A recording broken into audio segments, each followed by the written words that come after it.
a gold nugget, and a six-shooter. Like most of the West mining towns, Julesburg, Colorado was a tough place. In its heyday, it was called the wickedest town in Colorado, and for good reason, too. You see, nothing was certain for these men who searched after gold. Each new day might have brought sudden wealth or sudden death. Julesburg was a man's town, but of all its colorful stories, perhaps the strangest of all is one about a girl. A girl who claimed to have the power to see into the future.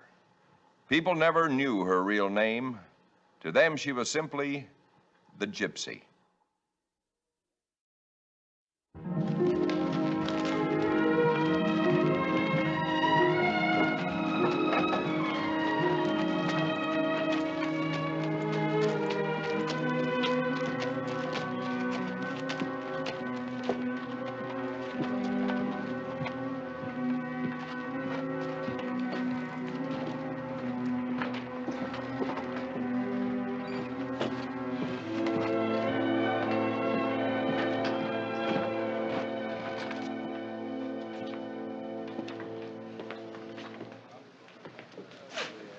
These cards will tell me your past, these your present, and these your future.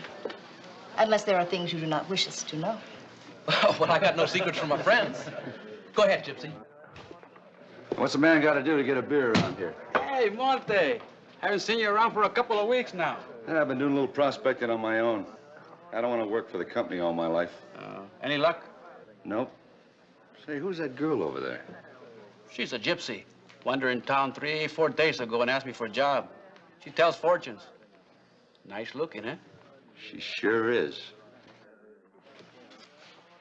Ah, there's a golden-haired girl who means very much to you.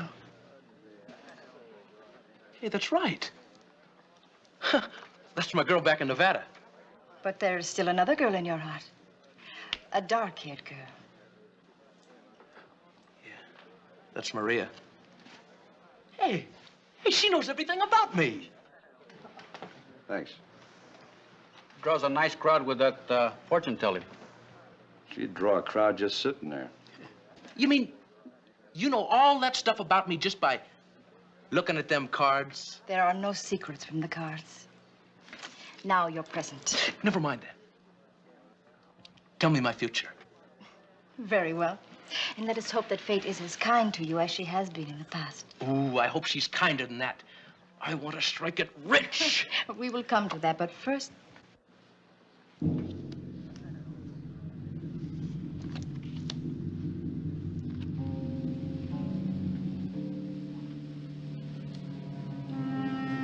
What's the matter? What do you see? Well, what is it? Something is going to happen to you. What do you mean? Something. What? An accident? Something like that? Yes.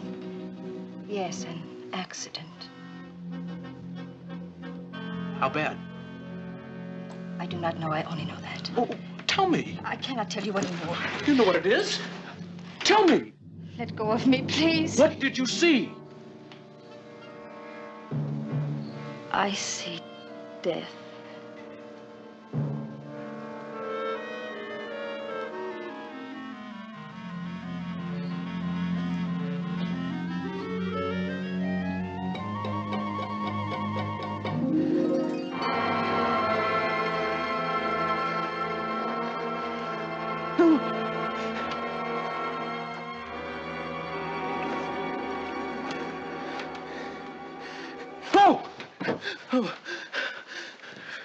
For crying out loud, Jennings, what's the matter with you? What? You've been tossing around like a ship in a storm. I'd like to get some sleep. Oh, I'm sorry, Beaver. You're sorry, but I'm tired. Now go to sleep. I can't. What do you mean you can't? You didn't hear about it? About what? Oh, you wasn't there when it happened. Wasn't where when... What happened? At the saloon. When the gypsy read my cards. Well, what happened? What'd she say? Well, she knew everything about me, Beaver. Everything. I get it. She embarrassed you. No, that's not it at all. Well, she told me... Told you what? Well, she said I... Well, she said I'm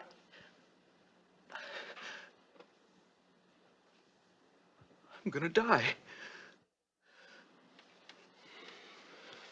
Oh, come on, Jennings. That's as old as the hills. We're all gonna die someday. You know that. No, that's not what she meant. She said real soon. Now.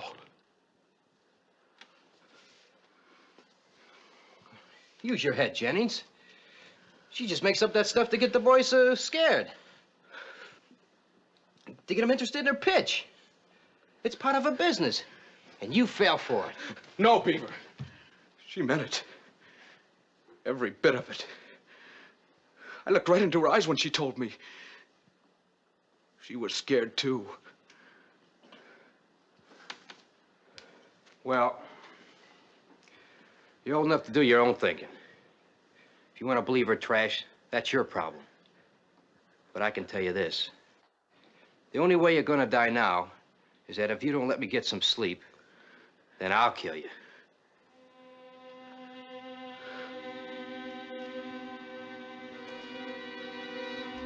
Beaver, you don't understand.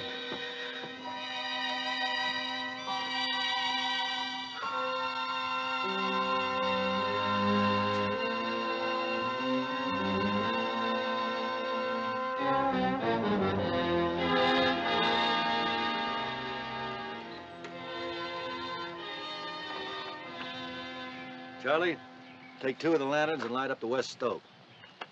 Jeb, I want you to test those timbers today, every one of them. Sandy, you work outside here till lunchtime. Say, Mac. Yeah. Would you, mind if I worked outside today? What's the matter, kid? Sick? Oh, no, I just don't feel like working inside, that's all. Why not? He's scared. The gypsy at the saloon told him he was going to die. Well, she knew all kinds of things about me, Mac. Now, don't tell me you believe that hogwash. Well, Well, suppose it is true. Suppose it's true and I go into that mine with all them other fellas. Well, if that mine caves in, well, they get killed, too. She's really got him spooked. Oh, now, look, Jennings, nobody's going to tell you what's going to happen. She's a fake. Oh, no, she ain't, Mac. She knew all kinds of things about me. All right, all right. Look, I haven't got time to stand out here jawing about no fortune tellers. Come on, go on in and go to work. Well, come on, get. Oh, I told you, Mac, I ain't going in there. What do you mean you ain't? I'm quitting. Now, look here, you'll quit when your work's done and not before. Let go of me. I said I'm quitting. Now, listen here. Get away from me! Take it easy, Jennings! Leave me alone! Leave me alone, you hear? All of you! Stay away from me! You all right, Mac? That dynamite down that wall. Stop it.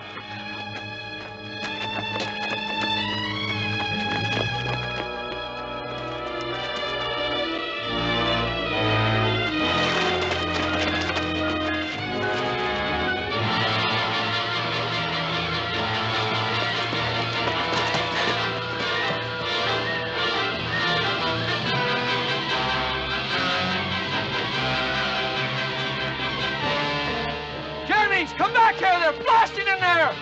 Jennings, come back!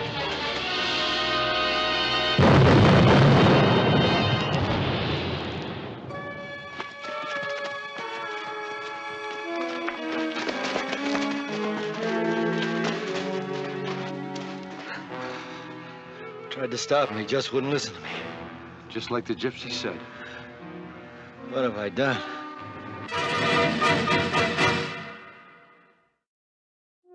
And you were there at the time?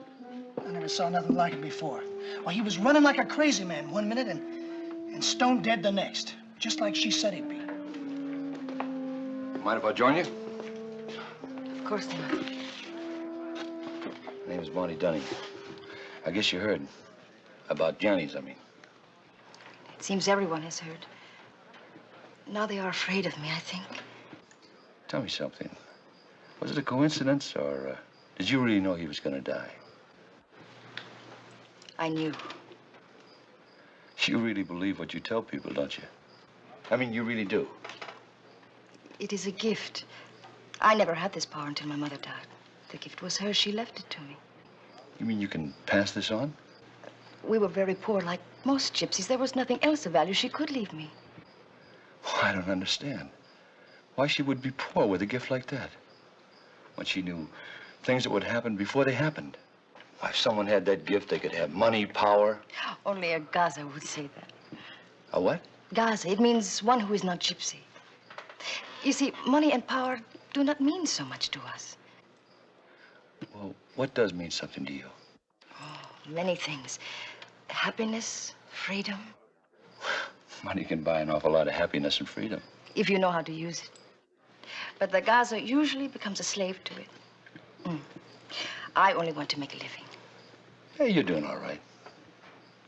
Since that poor boy died this morning, they won't come near me. They'll get over that.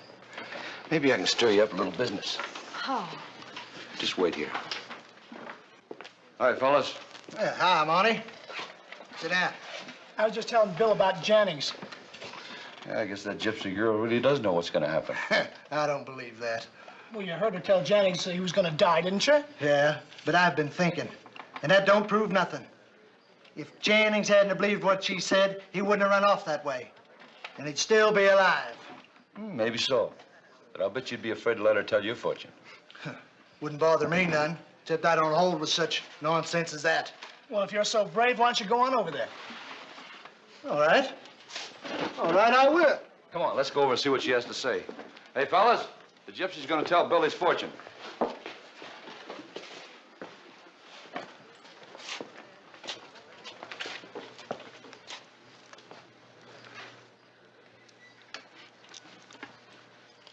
Within the cards are hidden all the mysteries of your life. Past, present, and even future. Whiskey. Howdy, Gross. Haven't seen you in here in quite a while. Well, my claim keeps me pretty busy. How'd you hear about Jennings? Who? Jennings, one of the boys out of the mine. Got killed this morning. Oh, I'm sorry to hear that. The strange thing is, the gypsy told him the day before he was going to die. What gypsy? The girl over there. She told him his fortune. You mean you believe in that malarkey? I heard her say it, and I saw Jennings die. That ain't enough to convince me. Maybe so. But I'll bet you'd be just as scared as Jennings. She told you something bad was going to happen to you. Yeah. Well, we'll see about that.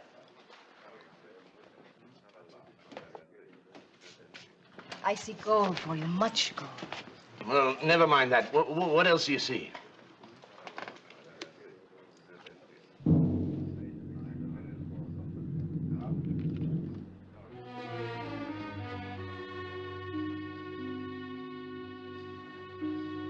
Well, what does that mean to you? She sees something bad. It's the same look she had when Jennings died. What's he talking about? Oh, I'm sorry, I see no more. That's what it is. She sees death again. Ain't that right? Please, I am too tired. Oh, wait a minute, just a minute, lady. Now, I paid my money. You tell me what you see. That's death, all right. Tell him he's wrong. Tell him. It is true.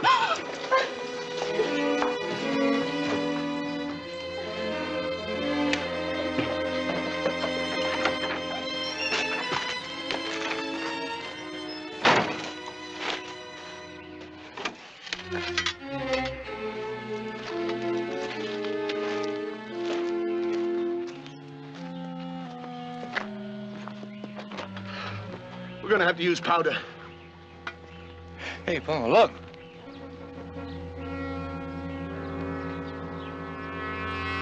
I wonder what he wants.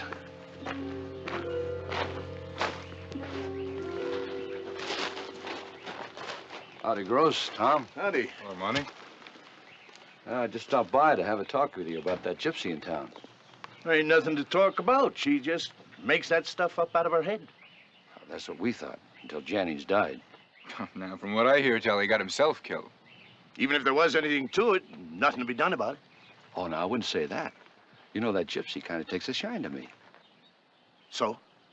Well, I told her I wished there was something she could do so you wouldn't die like Jennings did. So she gave me this. That's a genuine gypsy charm. See that bird on it? Yeah? That's the bird of Terramora. It has a powerful charm against harm. Sounds like some more of her gibberish to me. Yeah, I guess so. Still, a man can't be too careful. Not that I believe in this stuff, you know. What do you want for it? Well, considering that I'm saving your skin, I figure it's worth a lot. How much? 30 a claim. What? You must think I'm loco. Okay, if you don't want to go on living. You get going, mister. Before I show you how much good that gold piece will do against a hunk of hot lead. No sense in you running me off. I was only trying to help, that's all.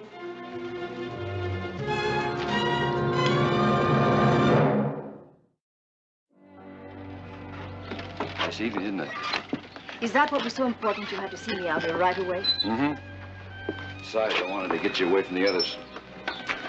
Now, why would you want to do that? Tell me, Gypsy, am I about to kiss a beautiful lady? Beautiful, maybe. Kiss, yes.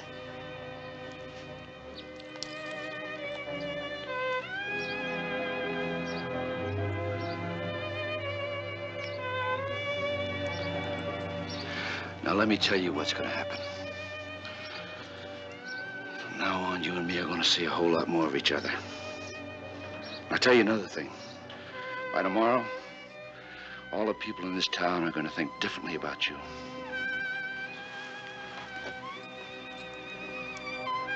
Wait and see. By tomorrow, I predict everybody in this town's going to believe in you. I do not understand. You will. You will, my Gypsy.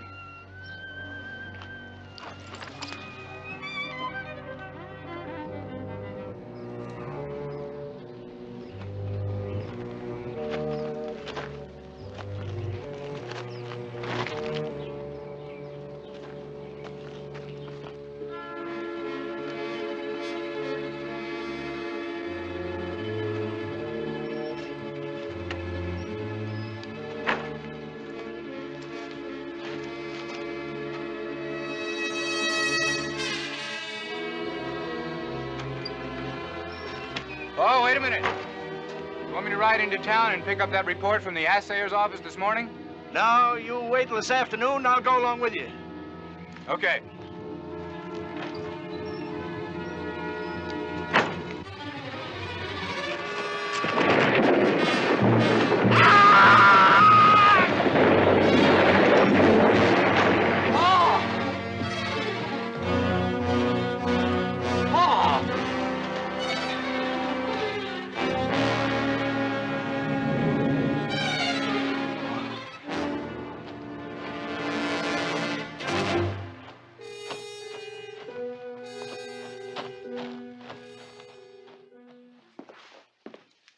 I'm going to the bank, so take care of things. Hi, Monty. Help yourself to a beer. Be right back. Thanks, Pete. Hi, honey. Oh, Monty. Hey, I got news for you. Great news. Your prediction came true. Gross is dead. How did it happen? An accident. A boulder rolled down a hill and hit him. It'll be all over town in another hour. I did not think it would happen so soon.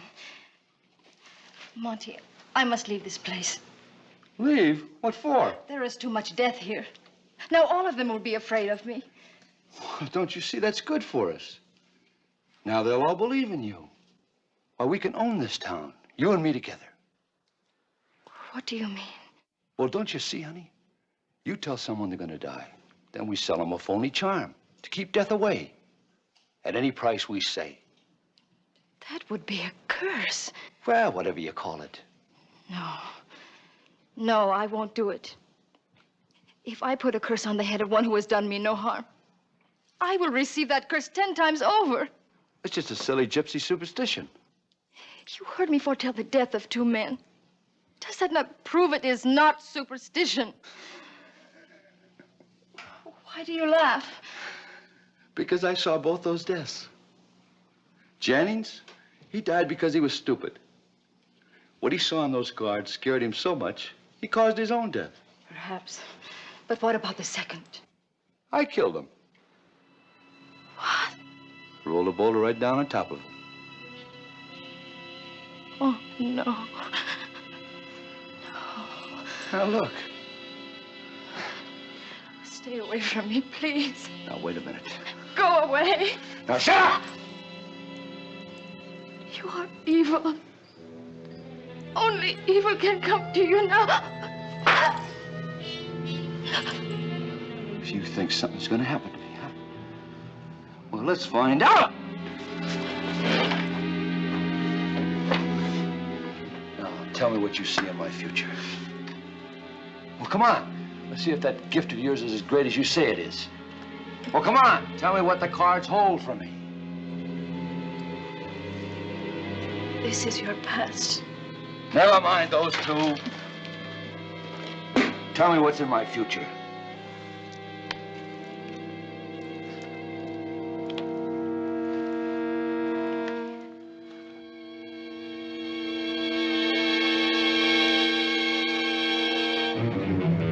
You are going to die.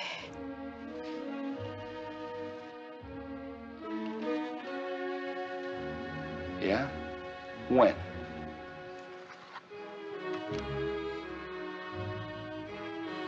Very soon. In a week? Sooner. Okay, whatever you say. In a week, we'll know whether you're telling the truth or not. Maybe by then you'll see things my way.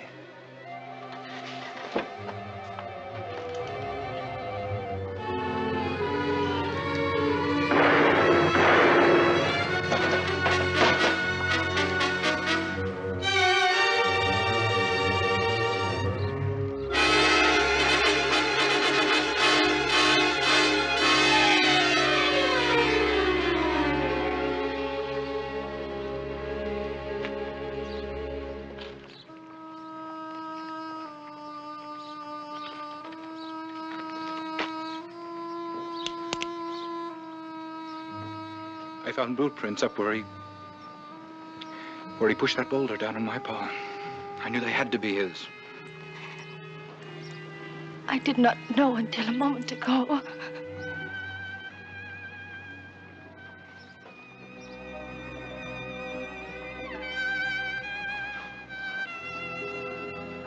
I'm sorry. I'm sorry, too.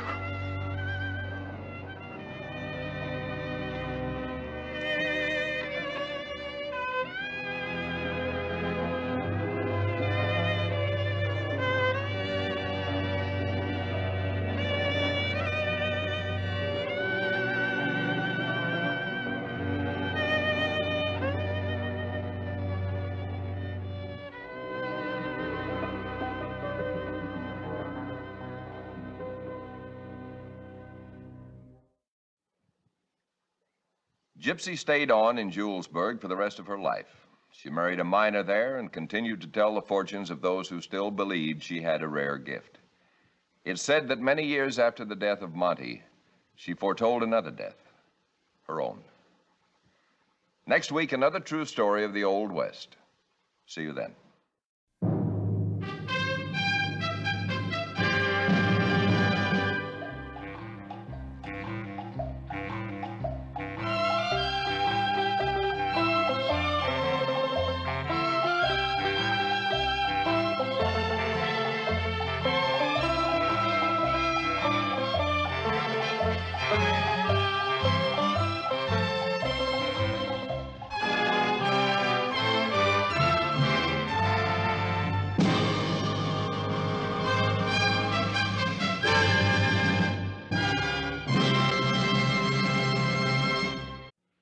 Buckskins. Durable, warm, practical, and easy to get. In the West, if a man needed a new pair of pants, he simply took his rifle and went shopping for the right size. Quite a difference in style, wouldn't you say? But for Martha Jane Canary, this dress exemplified another world. It played a vital part in a calamity called Jane.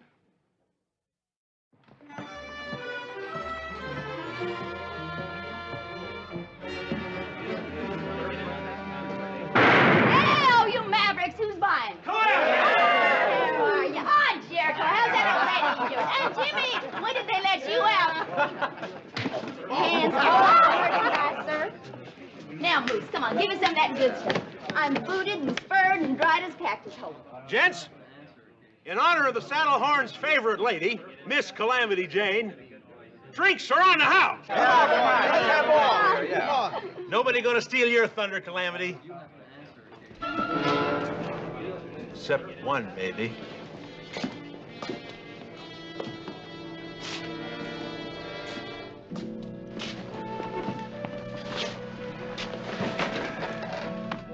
What is it, a circus?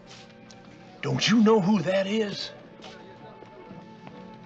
I'll buy it if you'll feed it. That's Wild Bill Hickok. Excuse me. Hey, Moose, I want another drink. Hey, did you ever hear about the time when Barney Mellon and I locked horns over in Tombstone? Yes, sir. And the usual, Mr. Hickok, steak and eggs, medium rare? Right away, sir. I was wet as a smoke. Well, you never saw such a tangle of tailbearers in all your life. Excuse me, Bill. Took a swipe at me, and I got him right in the breadbasket with the barrel of my rifle. Oh, you never heard such hollering. Stop pawing me. Charlie! Colorado Charlie Utter, you old bulldog, you. How are you? I was okay a minute ago. Oh, I'm touchy about being strange-handed. I know. I forgot. What you doing here in Custer? Well, I'm with Hickok. With that ball of fluff? What do you do, sing him to sleep every night? No, I'm a kind of his straw boss. You know, I look after his business. Business? What kind of business does he have? We're going back east this winter to get up a show. You know, click shooting, fancy riding exhibitions. What's his specialty? Looking pretty? Don't you kid yourself, Calamity. Bill is quite a man. Everything they say about him is true. About having that fight with the grizzly bear and winning? And putting down the whole McCandless gang all by himself? All true. Yeah? One with all them curls? Calamity, let me tell you, when he was Marshal of Abilene, he faced more gunsels in a week than most badges face in a lifetime. He's a living legend. They're going to be writing about him one day. Wild Bill Hickok. That name's going to be up there with Buffalo Bill, Custer, with all of them. Well, you're something of a celebrity yourself, Calamity. Charlie, you're always joshing. Come on, let me buy you a drink. I'm going to sit in for a couple of hands, Charlie. Bill. Bill, I'd like you to meet Calamity Jane. How do you do, Miss Calamity? Charlie? I'll be right there, Bill. I always stick around when he plays poker. Double dealing could get somebody killed. Like I said, Calamity, he's quite a man. Your mouth's open, Calamity. Mighty fine-looking saddle you got there. Good morning, Calamity. Yeah, that's Wild Bill's. How long you folks plan on staying in Custer? About a week. Waste of time. This prairie hole's just color in the pan. Now, you take Deadwood, for example. Things are going on in Deadwood, only 50 miles from here. And all them fancy magazine writers are writing about it all the time. Oh, there's always one of them around. Yeah, I read a couple of pieces by Buntline about Deadwood. Well, it appears to me if a fellow wanted to hawk his own wares, well, Deadwood would be the place. You might have something there, Calamity. Vultures. If there's anything in this world I can't stomach, it's them sneaky, beady-eyed buzzards.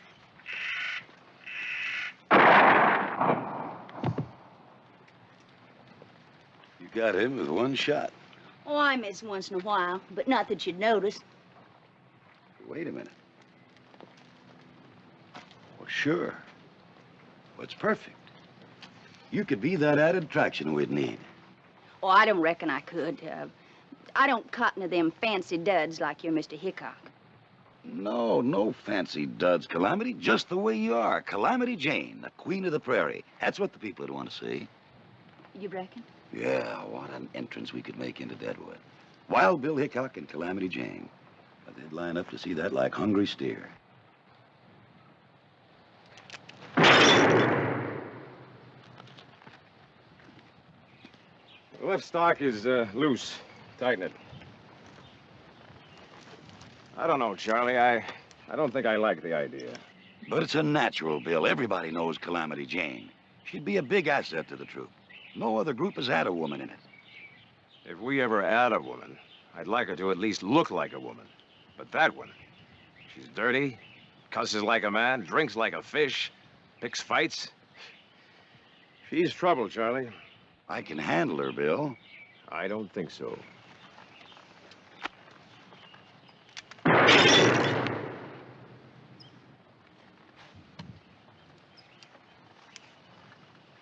Now, Bill, we made a deal. It's my job to build up some excitement, to make a name. Now, if we're going to have our own show next year, we've got to be known. And Calamity can help us do just that.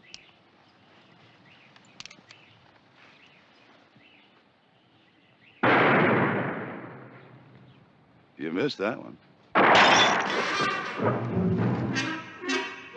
Throw up a silver dollar, I'll give you 4 bits change. All right, Charlie. We'll give it a try. We'll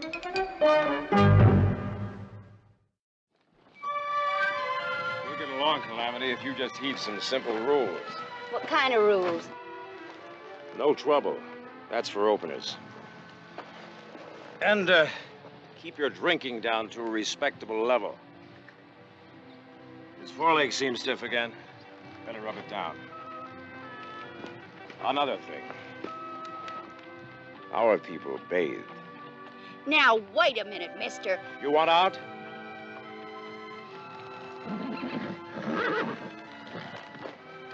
Which horse is yours? That bay right in front of you. Get her a decent mount, Charlie. Right. Any questions? I might think of some later. We ride out for Deadwood at 6 tomorrow morning. Now, I expect you to be 1, on time, 2, sober, and 3, clean. How about if I get 2 out of 3? She'll be there, Bill. I'll see to it.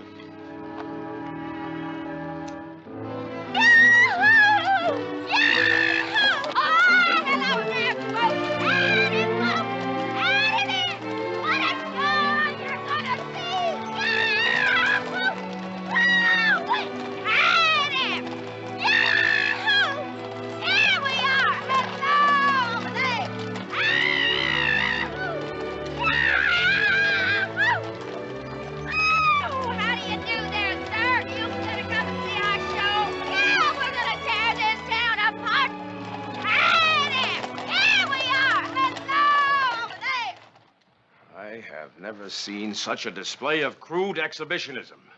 So I hoorayed it up a little bit. What's the matter with that? What'd you expect me to do? Sit up there, ride side saddle, and wave my lily white hand like some slick-it-up queen? You're supposed to be a woman. Well, I never had any trouble proving that I was before. Well, why don't you just try proving you're a lady?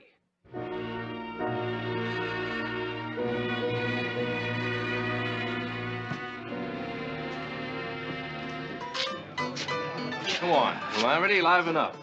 You ain't shot out a mirror since you got here. Oh, cut it out, fellas. Can't a gal act a little ladylike once in a while? Gal? Oh, go on now, Calamity. Is there really a no-fooling gal under that buckskin?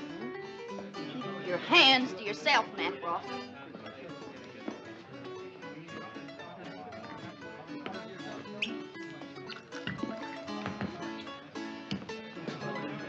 You, dusting us off, Calamity? Is there there anything wrong in wanting to have a little drink in peace?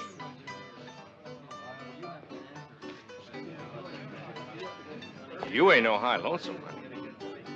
You and me, we used to be real friendly. Remember? I warned you. Why, you grimy sage hen. Ain't but one man ever hit me and lived. And after what I did to him, he wished he was dead. Hold it right there. Get on back to the hotel, Calamity. Nobody hits me and gets away with it.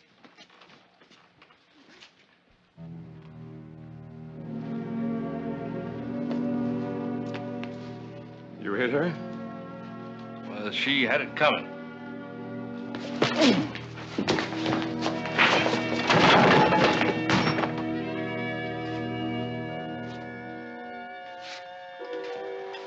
I told you to get back to the hotel. Might as well now. I'm sorry about this, gentlemen. We tried it, and it didn't pan out. Now, I don't want her with us. But it wasn't her fault, Bill. Now, I checked. That Macroft wouldn't let her alone. My mind is made up. I'll get it. I'd like to have a word with you, Bill. I got a couple things to check on the shoot, Bill. I'll see you later. Sit down. No, I think better on my feet. I wanted to talk to you about last night. You broke a rule, Calamity. One of the most important rules. That card twirler asked for it. That filthy four-flusher figured he could make sport out of me. Why, Calamity? What made you the way you are? You're a mockery to your own sex. Look at you. You're hard, callous, stubborn, full of contempt for anything and everybody, including yourself, especially yourself. Why? Well, I know why you're the way you are. You're just like all the rest of them. You think just 'cause you wear pants that you're superior. I found that out when I was a little girl in Missouri, and I made my mind up that I was just as good as anything in pants, maybe even better. Man, I've always hated him. Then why do you try to be one?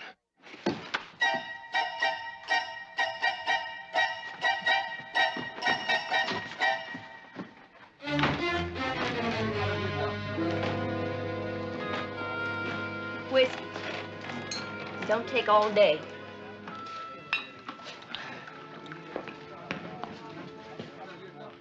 Now, settle down, Calam. Who does he think he is? Now, don't blame Bill, Calamity. He likes his women soft, real ladies with starched crinolines and sweet voices. He's a gentleman. Well, if he thinks he can come prancing in and start ordering me around, he's got another thing coming. You know what's wrong with you, Calam? You're falling in love with him. Me? With that peacock on a white horse?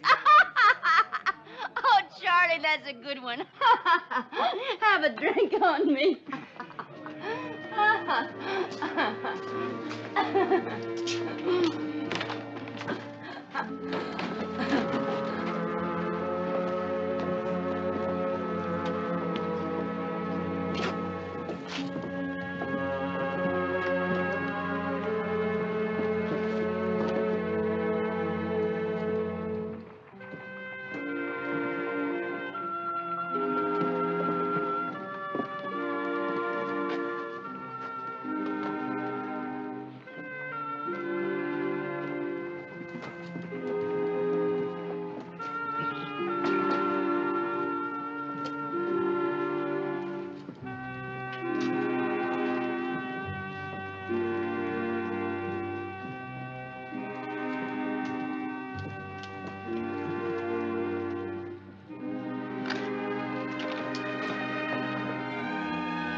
I'd like a closer look at that fancy dress, the one in the window.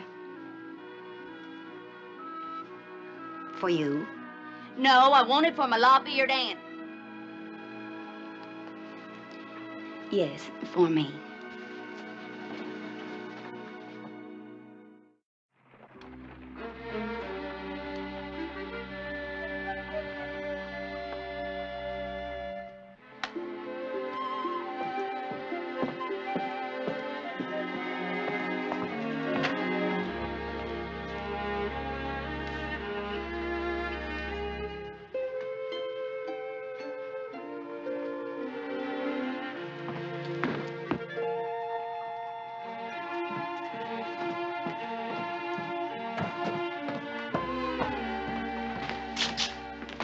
Vic, you wouldn't believe what I just saw. She got herself one of those frilly dresses and a pair of high heels, and, well, she looks a mess. Who? Calamity, I just saw her. Well, why would she do that? I don't know. It might have been something I said to her, but we gotta talk her out of it, Bill. People want to see the real Calamity Jane. Toting a gun on her hip, not a lumpy rag doll. Now, you gotta do something, Bill. What do you expect me to do about it? Well, it's your fault just as much as it is mine. She's in love with you.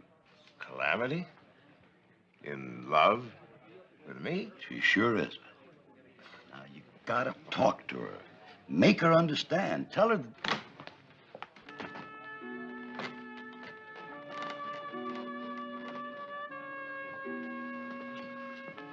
Thought it was customary for gentlemen to stand up when a lady came in. You look, quite amazing, Calamity. I haven't had a dress on in so long. Not since I left Missouri. I was 11 years old. How do I look, Bill? Well, I'm still kind of taken back by the change. I guess I got used to seeing you in buckskins. Well, I ain't quite used to the shoes yet, but I'm gonna practice on them a little.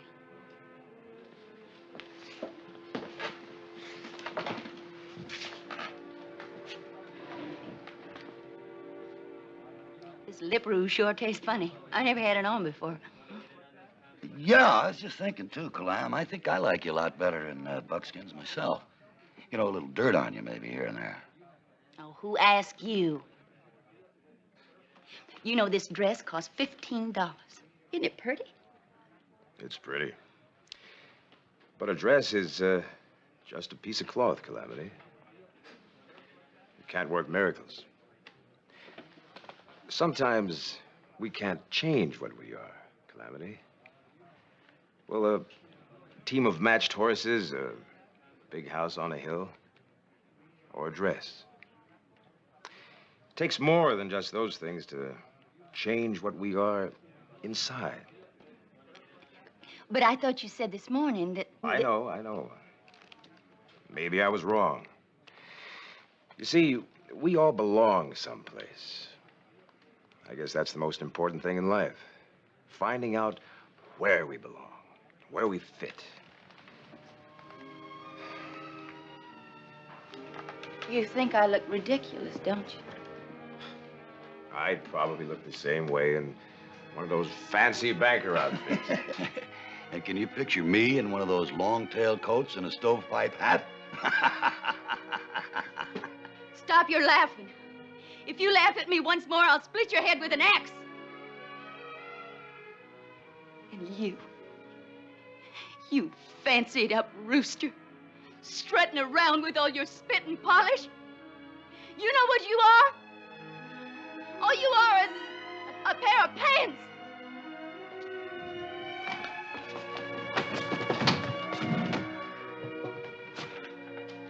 That did it, Bill. Thanks. I didn't do it for you. I did it for her. I didn't want to see her dragging her heart around at the end of a petticoat. She has feelings. Even though she tries to hide them.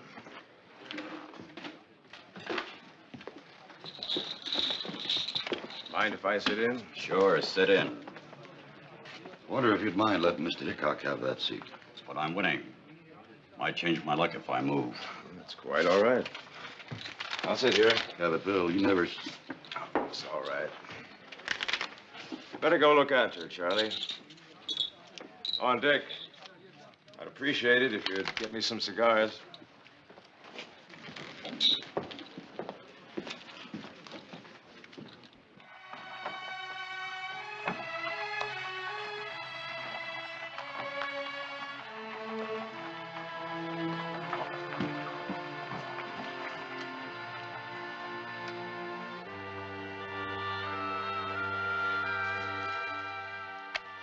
Look.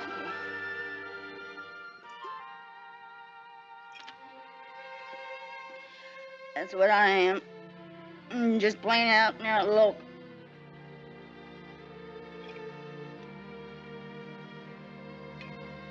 But I'll show him.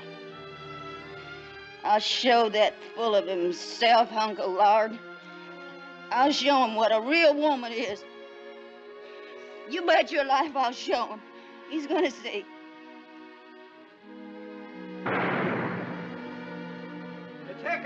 Jack McCall, shot him.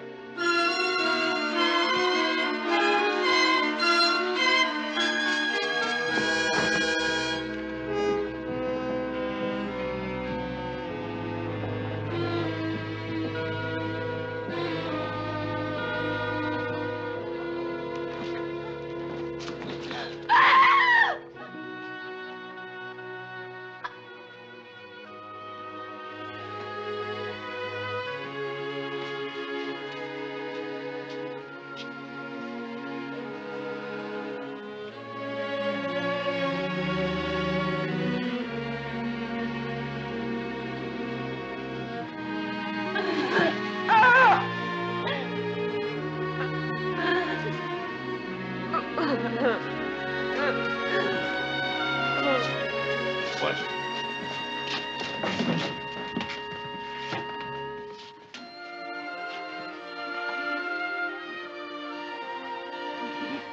Come on, Calamity.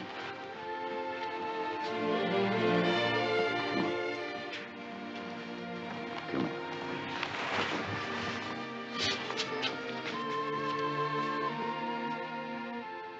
You never had a chance, Calamity. Back was through the door.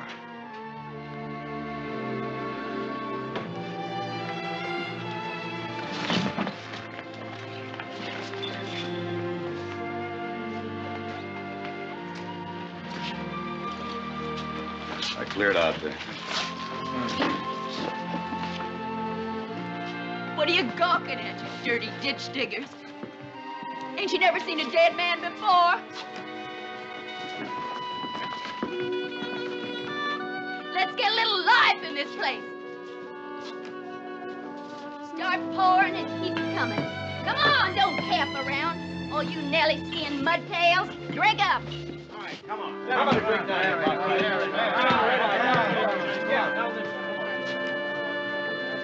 Remember the funeral they gave for old Ben Hatton? That was a real fandango, wasn't it? Come on, boys, bend that elbow. Come on. We're gonna make that Hatton planting party look like a church social. You hear? Come on, drown those crows of yours in that scamper juice, you old crowbaits. We're just getting started. Hear me? We're just getting started.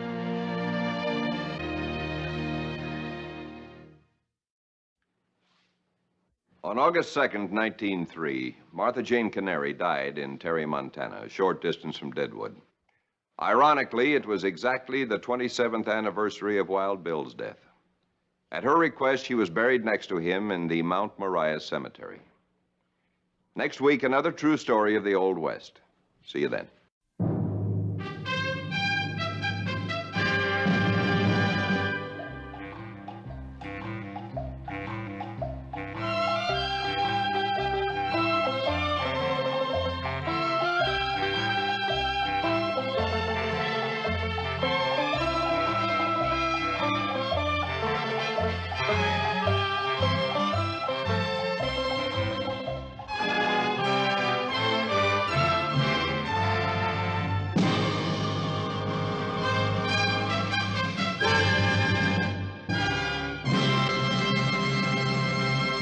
Holiday, said by Wyatt Earp to be the nerviest, speediest, deadliest man with a six-gun who ever lived.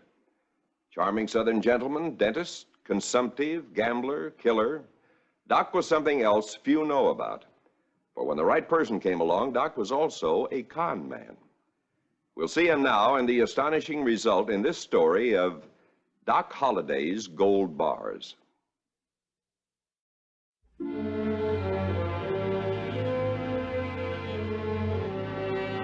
Good morning, Doc. It might have been, except for this faro table last night. I heard.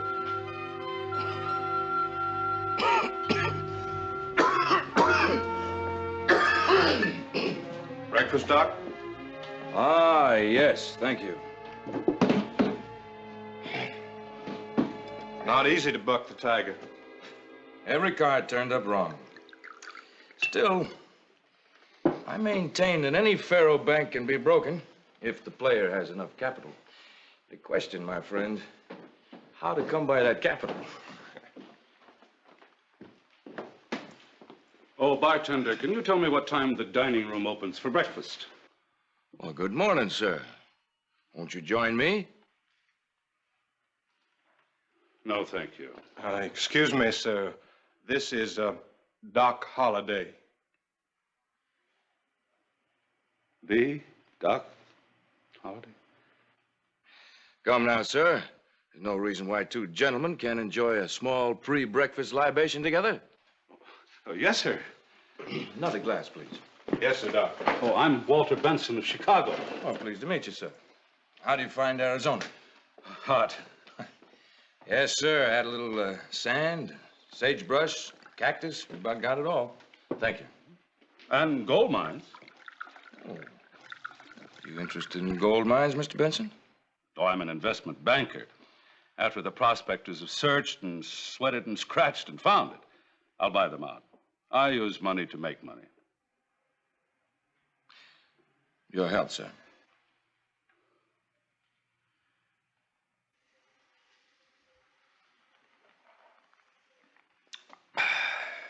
It appears to me, Mr. Benson, that what you're looking for are surefire deals. At a price. You'll find that investment bankers are extremely prudent men. Well, sometimes there's another prudent man has a problem even when he's found gold. That's a problem? Well, there are occasions when finding the gold is the easiest part. Then comes the problem. I don't understand what problem you have in mind. Once the mine has been located and the ownership established, every man has his price. Well, all gold is not found in mines, Mr. Benson. Some of it's found in nice, solid bars. Solid bars? 18 of them. But I don't understand. How? Well, now you're beginning to understand the problem. Disposing of it, even at a bargain price. These 18 bars, I mean, what happened? Oh, everybody knows about it. Stagecoach holdup, government bullion. Marshals found the outlaws, never did find the gold. You know where these gold bars are? No, I didn't say that, Mr. Benson. I didn't say a thing. Well, if you'll excuse me. Oh, don't leave just yet. You haven't finished your breakfast. Another time, sir. I am now going to get me some of that nice, dry Arizona air. Pleasure to meet you, sir. Thank you.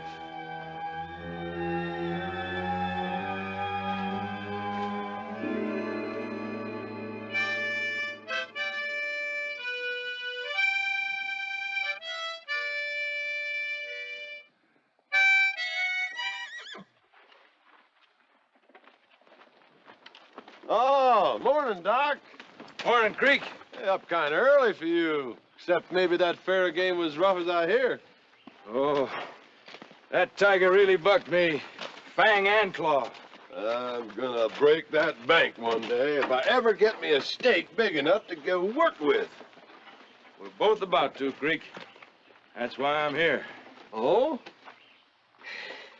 I found us a nice fat trout.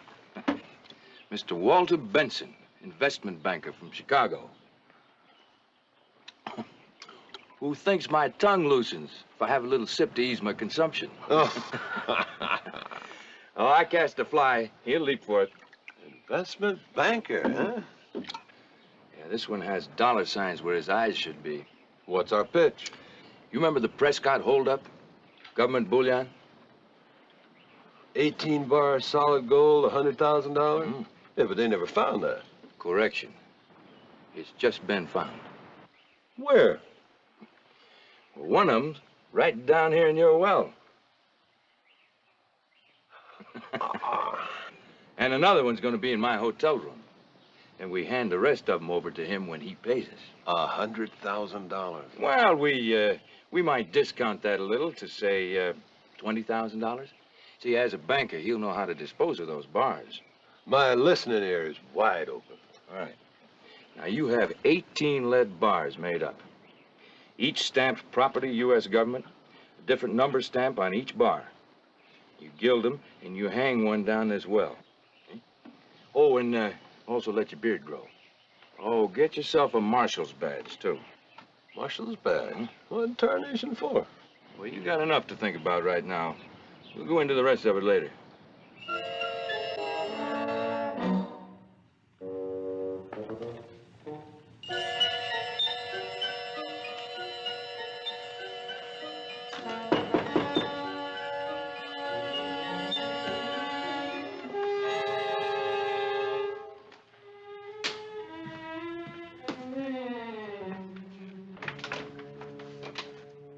Yes? Mr. Holliday? Yes? Walter Benson. Chicago? Remember we met downstairs several mornings ago. Oh, yes, Mr. Benson. Come in, come in. Thank you. Coffee, Mr. Benson? No, thank you. Something wrong, Mr. Benson? Oh, no. Well, yes. Guns make me awfully nervous. Oh, here we go. There, is that better? I never in my life aimed a weapon, let alone shoot anyone.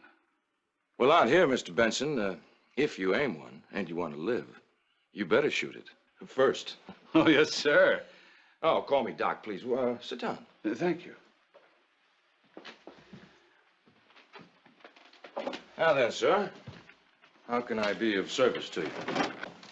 You recall you told me the story about the stagecoach robbery, the 18 gold bullion bars? Anyone could have told you that. Oh, but you... And no offense, sir. Just hinted that you might know the whereabouts of those bars. Now, Mr. Benson, you say you're Walter Benson. You say you're from Chicago. You say you're an investment banker. Oh, identification. Oh, good heavens, I have plenty of that. Everybody in Chicago knows me. There's my company letterhead, my card, sir, and my gentleman's club. The dues are paid, naturally. Well, it appears that you really are Walter Benson, all right. What I came about, those 18 bars worth $100,000. Well, assuming they could be located, what would be the market price?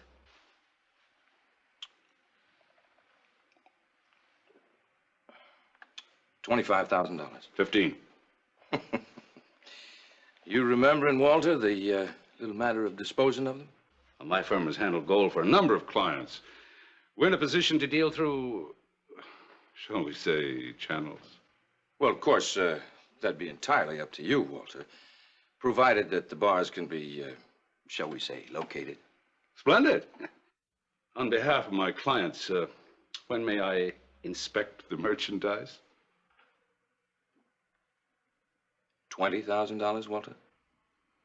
Cash. $100 bills. No bars, no bills. Oh, no bills, no bars. Walter, for an Easterner, you sure are learning Western ways in a hurry. Shall we go? Where are we going? Let's just say, to the livery stable.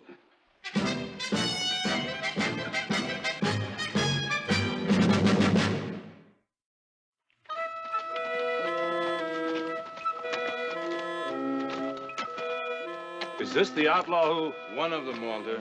One of them.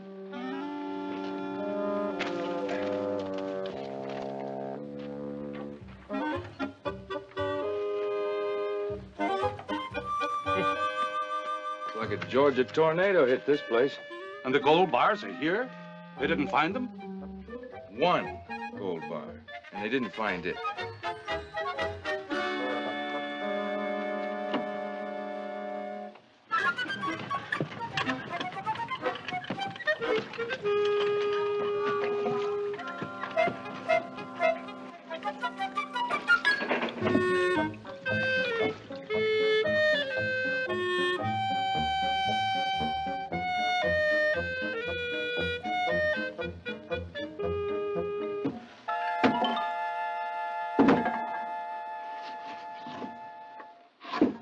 There, Walter. You may examine the merchandise.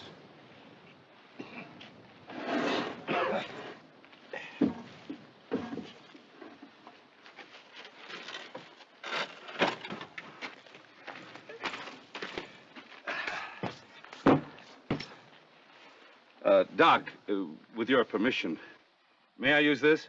After all, I have certain clients who expect me to be, Prudent. Why, you just go ahead and file all four corners if you wish. And then you take the filings to any assay office of your own choosing. Here, let me help you.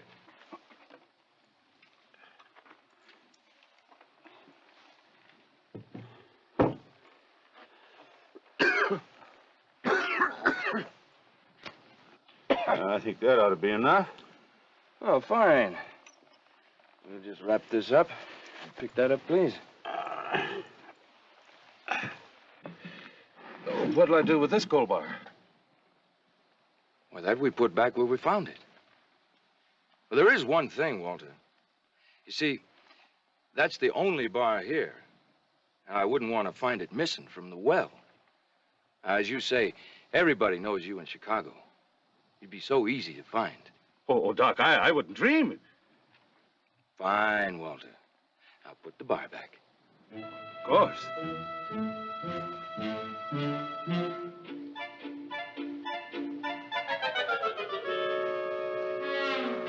Here are your filings, Walter. And I won't even ask what assay you take them to. Well, thank you. I'll find somebody.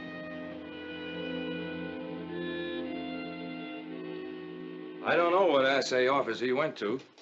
Not that it matters, of course. Is that dust you bought pure enough gold? Exact weight, 197.2. You don't reckon he's gone back to my well? He's too scared of guns. And me. Wait. Well, now, when he comes back here, he's going to want another sample from another bar. Now, that'll be the one here. Now, this is the signal. When you hear this thump, you know the rest. I got it. All right. I want you to talk as little as possible. In fact, just mumble.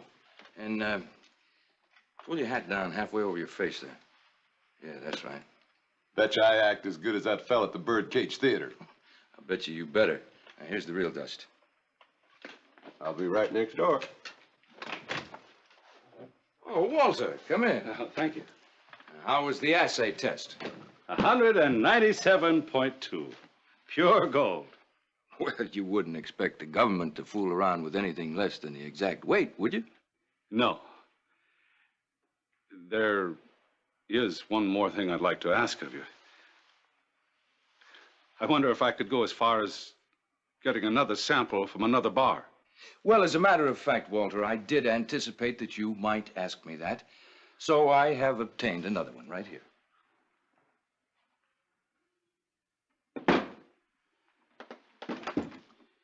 Ah, number 54. I would have known anyway that this is not the other one. Oh, how's that, Walter? Well, I took the liberty, when you weren't looking, to make a scratch mark with the sharp point of the file. Scratch mark is not on this one. Oh, Walter, you're a clever one. Also, the corners haven't been filed. Yes. Yes, of course. Oh. Care for a drink? No, thanks. Glass of water, perhaps? No, thanks. I'm dandy, thank you. Oh.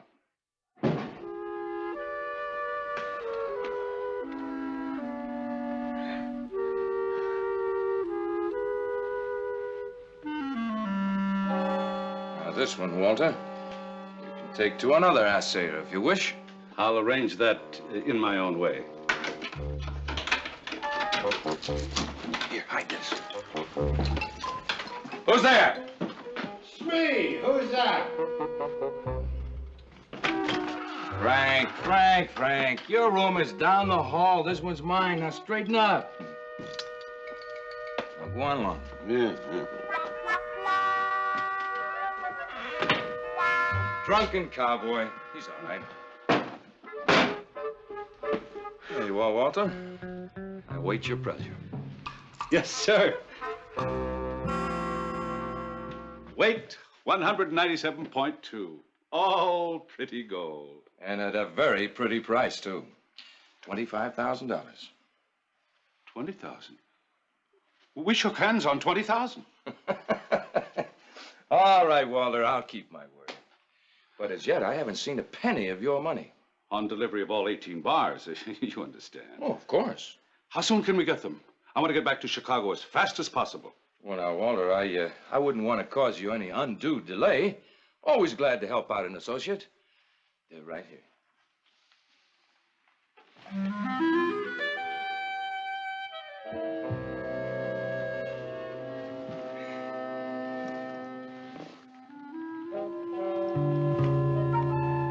Nine of them. And over here.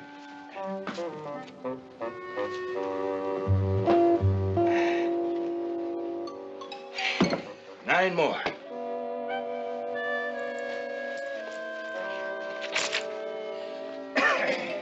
And now the money, if you please. Sir, there you are in hundreds. Perhaps you'd like to count them. Oh, I would indeed. Pardon me. 8, 900.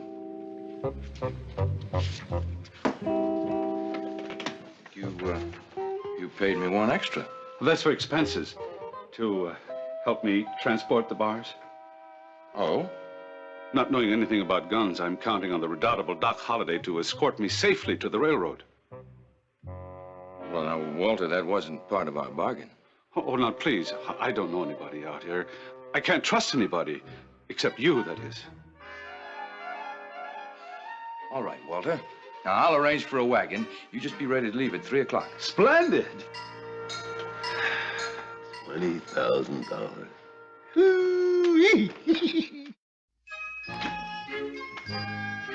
Oh, Creek. Hey. I sure would hate to be an investor with him running the company. There you are. $10,000. Your half, so far. So far, there's more? Oh, Walter Benson came through again. He asked just what I thought he'd ask. What's that? Did I escort him to the train? Seems he's a little bit nervous about carrying all that U.S. government pure solid gold, plus a bulging money belt. What are you thinking?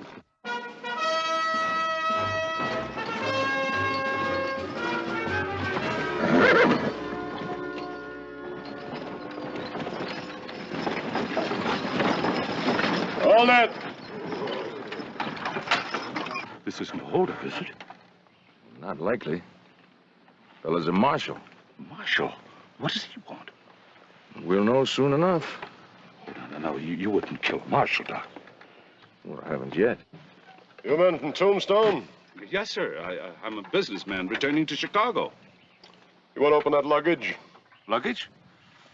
Well, I mean, what else would I have in the luggage besides clothes? I have reason to believe you're carrying stolen government bullion.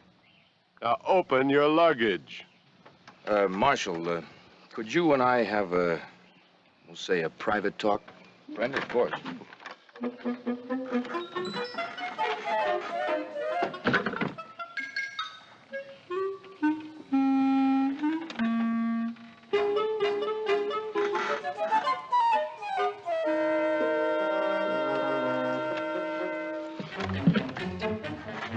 Might listen to reason now. Maybe you could persuade him. Marshal?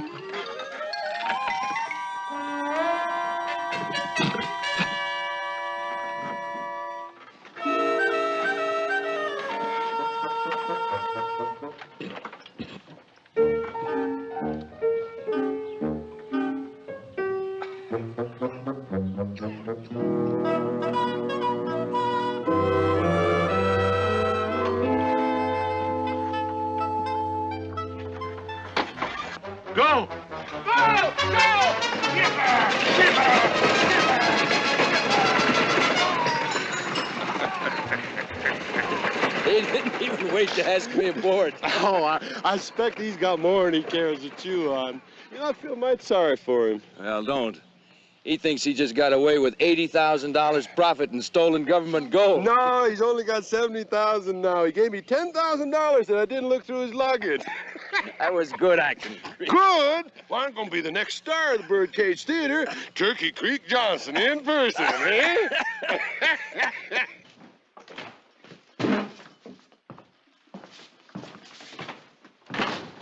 Howdy, Mr. Holliday. Howdy, Sonny. We'd like to deposit, $10,000 for me. I'm going to save $5,000 for the Faro game. I'm going to skin that tiger alive. Believe I will, too. That makes 2 deposits, $10,000 each. Yes, sir. Your money's perfectly safe, and you'll draw interest as well. You know I never had no money in a bank before, Doc. You know, after we break the Faro table, maybe we'll have a bank of our own. Hey, I never had a bank before either. What's the matter? Something wrong, Sonny? Paper seems good. Seems? Mr. Holliday, sir, would you look at the front of this bill? What's wrong with it? I don't see anything. No, if you will, sir, would you take a look at this bill? That's one of ours. Well, what? Mr. Holliday, sir, there's only one famous American on the $100 bill, Thomas Hart Benton. Now, if you will, sir, please look again at your bill. Whose likeness is on your bill, sir? Silas Wright. And he's only on the $50 bill. I'm afraid all your money's counterfeit, and we'll have to return it to the Treasury Department.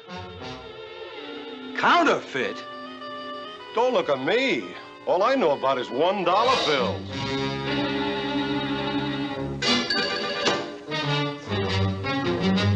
All right. Here's 5,000 more. Give me yours too, Creek. You know something, Creek. What? What's so funny? You know he's a better actor than you and all them Birdcage Theaters stars put together. Hey, if you got $1... No. Well, I got one. Go on, I'll buy some breakfast.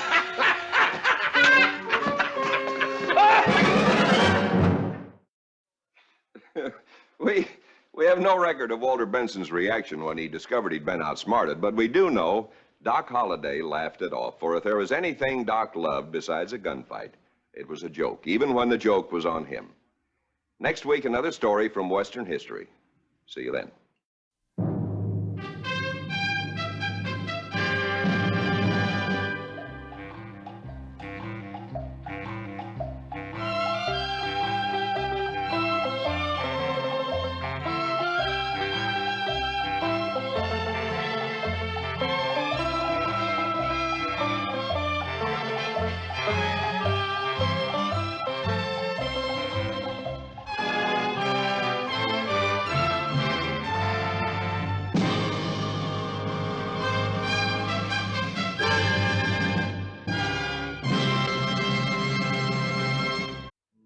During the 1850s and 60s, the hunting in California was not for gold alone. Sheriffs were busy hunting down the bands of outlaws that infested the country, especially along the Coast Range.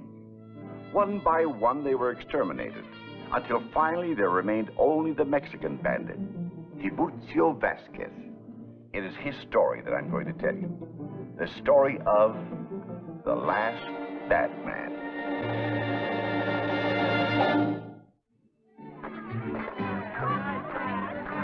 Born in Monterey, California around 1837, young Vasquez grew up with a passion for women and white horses and an overwhelming hatred of Americans. It was at a local fandango that he started on his career of crime. A Mexican and an American sailor got into a quarrel.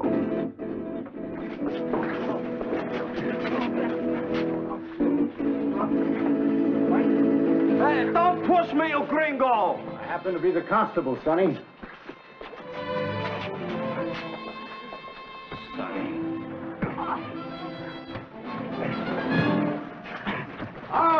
break it up.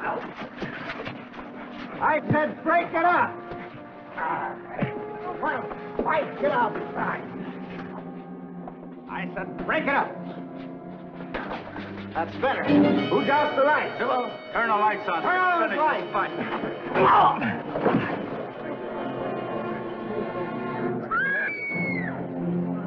Hey, he's been stabbed. Who did it?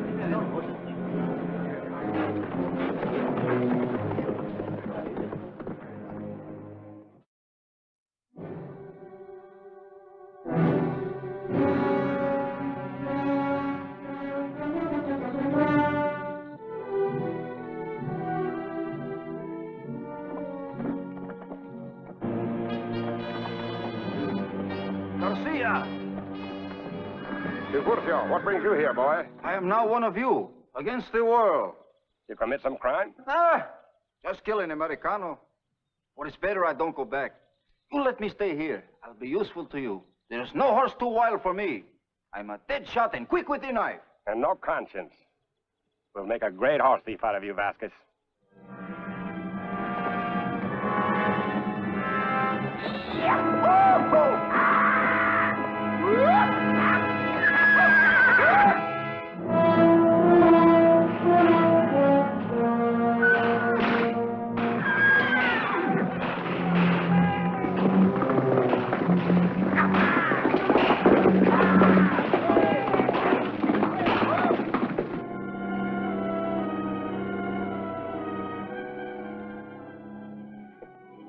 Years for horse stealing.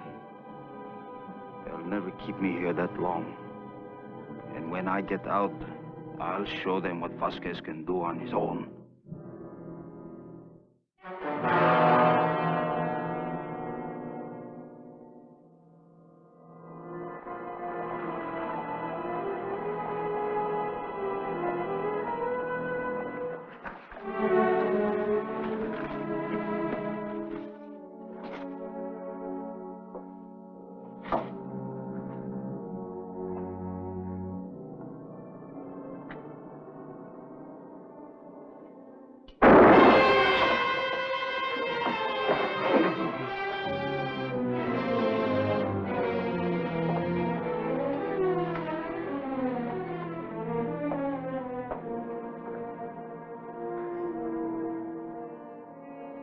Vasquez.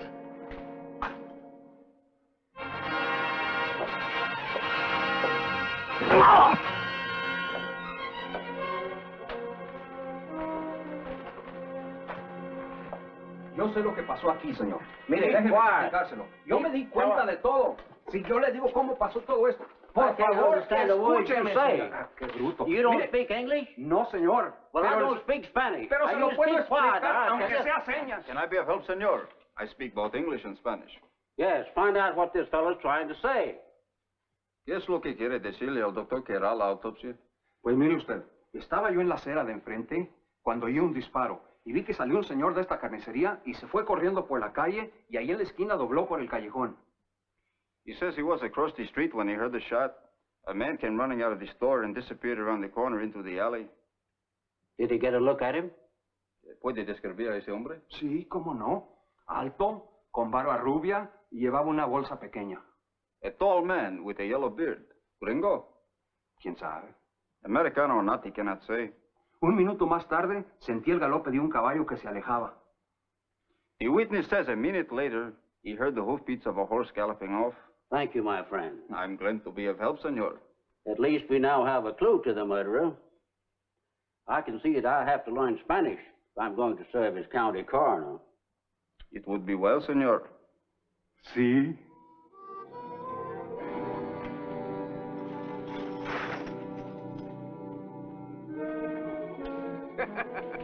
I nearly laugh in his face when I think that all the time you have the money right inside your own shirt. Maybe they catch a gringo with a yellow beard and hang him, I hope. You are clever, Tiburcio. You know, the first time I talk with you in prison, I say to myself, there is the man I join up with when I get out. This is only the beginning, Francisco. Before I get through, nothing the Americanos own will be safe from Vasquez, but nothing.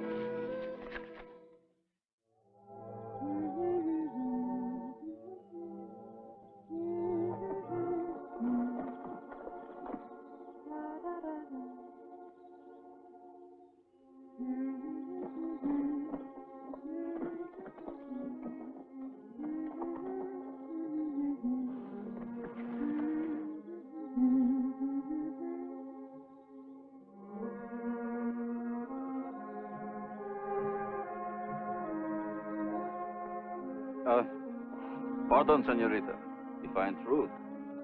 It's all right. My horse was thirsty. Go ahead, let him drink. No, senorita. The water that has held your image shall not be sullied. You Spanish make the prettiest speeches. You're not afraid to ride alone so far from home? I live just at the foot of the mountain, the Warner Ranch. Maybe you know it? Ah, the Bar W brand. Yes, surely. So that is your ranch? My father's. I should be going back. They'll worry about me. If you please. What?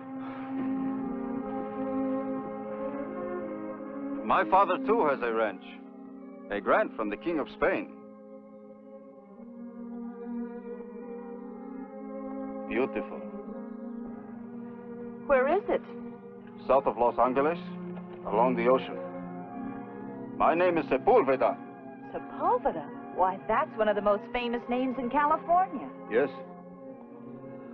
And I mistook you for a cowboy, an ordinary vaquero. There is nothing ordinary about me, senorita. You make trouble for yourself. But you should see her, Francisco. Hair like gold, skin like milk. If there's anything I love more than a white horse, it's the white skin of a woman. And how do you think you could ever win her?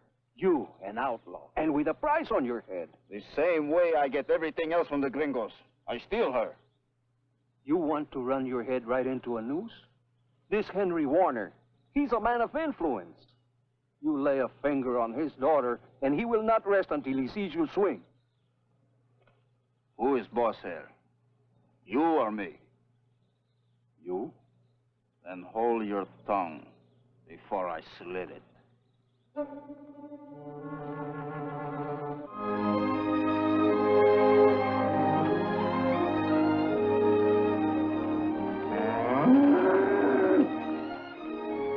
Sounds like a stray. Better take a look.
Thank goodness. Not satisfied with our cattle and our horses. Now the devil is trying to steal our women. But why would a Sepulveda? Sepulveda? That's Vasquez, the bandit. Vasquez, are you sure? Oh, his picture's posted on every poster in the state. He's already been sent up to prison and he escaped. But I promise you one thing. He'll go back to prison for a long, long stretch. Or my name isn't Henry Warner. The Americanos will regret this. All too soon, I'll be out of here. And then Tiburcio Vasquez will stop at nothing. Do you hear me? Nothing!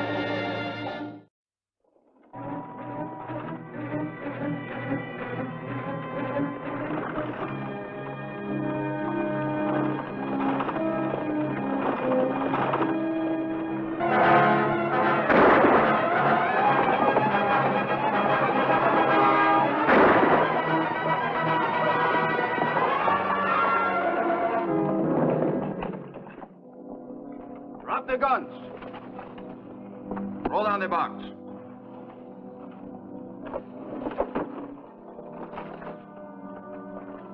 Everybody out. Line up.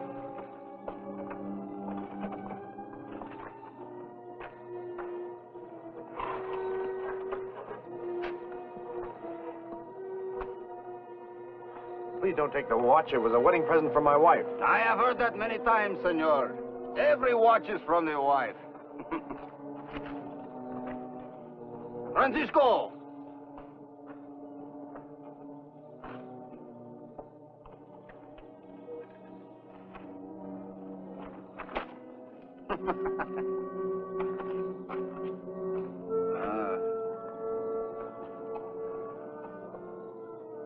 And now be gone, senor.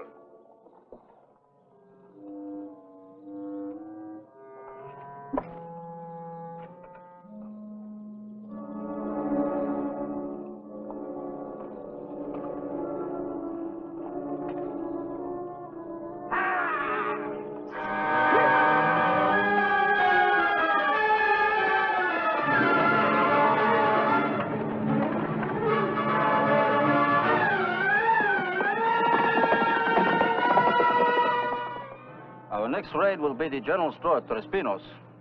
We follow the usual plan. You, Lopez, Rodriguez, ride into town from the north. Enter the store and engage the storekeeper in conversation. Leyva, Chavez, we ride into town from the south. Go into the store and take the storekeeper by surprise. He does a good business, this man. There should be plenty of money. Go through his stock. Take liquor, food, tobacco, and boots. We need boots. Francisco and I will remain outside to make sure you're not disturbed. Now, is everything plain? Perfect. Vámonos, muchachos. Vámonos.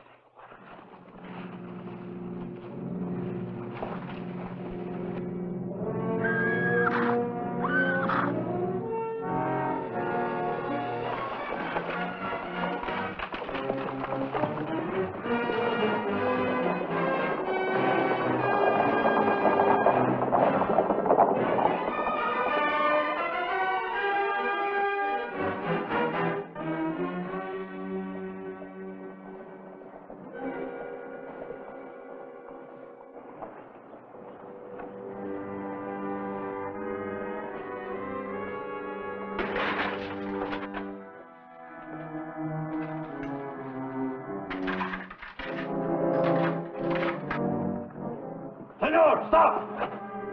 Senor, do you hear me? Do not go into the store.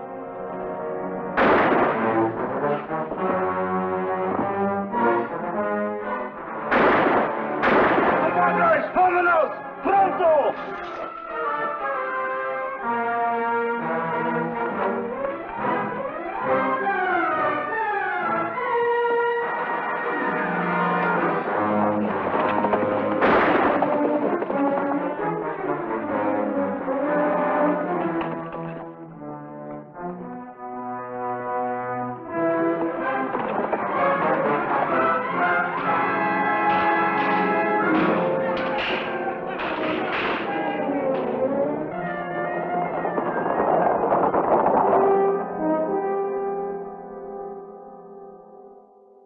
And so I said to myself, if there's one man in the state of California who can track this fella down, it's you, Harry Morris. I'll do my best, Governor. From now on, forget all your other duties as sheriff of Alameda County. Get a posse together and go after Vasquez. That may take months. Well, the legislature's already voted an appropriation for whatever it'll cost you. Oh, I appreciate their confidence. You've earned it, Harry. You realize how many outlaw gangs you've wiped out practically single-handed since you were elected? Afraid I lost track. Vasquez is the last of the line. And the worst. He'll end up where all the others did. It's just a question of time.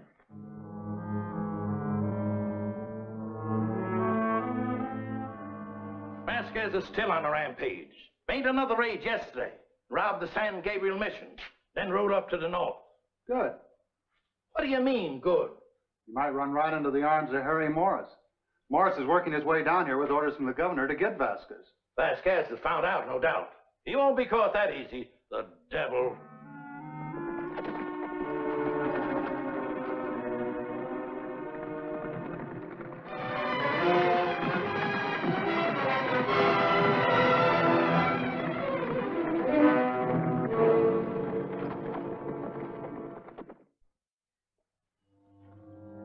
Our trail's getting too hot.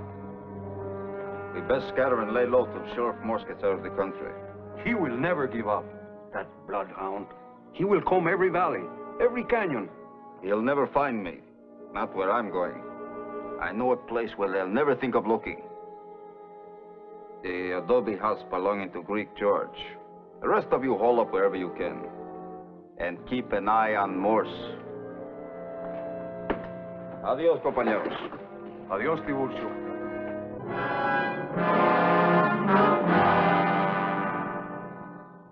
And so, I come to tell you, senor. You swear you tell the truth? I swear, senor. Why do you betray your leader? Because he betrayed me. He take my wife. All right.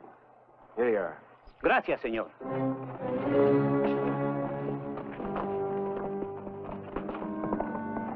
Well, Sheriff, when do we go in for the kill? I have a call to make on the sheriff of Los Angeles first. Los Angeles? Well, after all, this is his territory. He might as well be notified. And let Vasquez get away. Vasquez won't make a move as long as he knows I'm around. I'll be getting on into town right now. You've been on the trail how long, Sheriff? 2 months. Traveled 2,700 miles. All for nothing, I'm afraid. Our latest information is Vasquez has skipped the country. He's on his way to South America, on board ship. Red herring. I happen to know at this moment he's hiding out just a few miles from here. How'd you learn this? From one of his own men. You've heard of Greek George? Came through here a few years back with a camel train? Yes? Well, Vasquez is hiding out in his empty shack in Allison Canyon. Very close to the entrance to Laurel Canyon. We should double-check that. Well, by all means, send out a scout. You, Smith, pass yourself off as a farmhand looking for work. That'll give you an excuse to stop at every house and look around. We'll combine forces. It's better I head back north. Vasquez's gang is watching me like hawks. If they think I'm gone, they'll relax their guard. But the reward, the honor. All that matters is that Tiburcio Vasquez be captured. So long. Good luck, gentlemen. So long.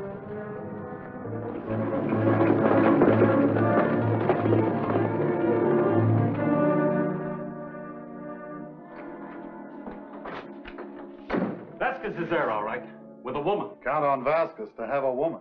Vasquez kept out of sight. But I recognize that white horse of his, tied out in the brush. The time to attack is at daybreak. Right out of town during the night. Take a posse and send them one by one on different routes. Take up your stand at the mouth of the canyon. You'll head up the posse. I'll stay here in town. Make sure the Vasquez spies see me on the streets, so they'll suspect nothing. Yeah, it seems too bad you can't be in on the finish. You heard what the sheriff of Alameda said. All that matters is Vasquez be caught.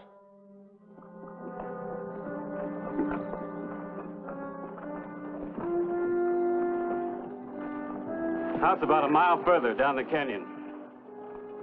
Question is, how to approach it without being seen. We'll have to leave our horses, I reckon, and fan out on foot.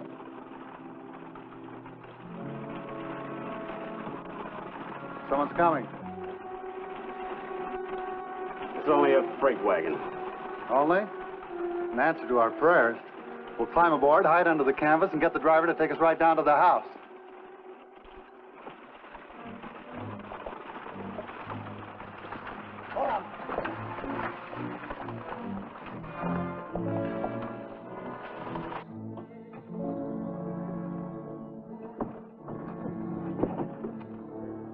Take us down to Greek George's house and don't make a sign or a sound.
Buenos dias.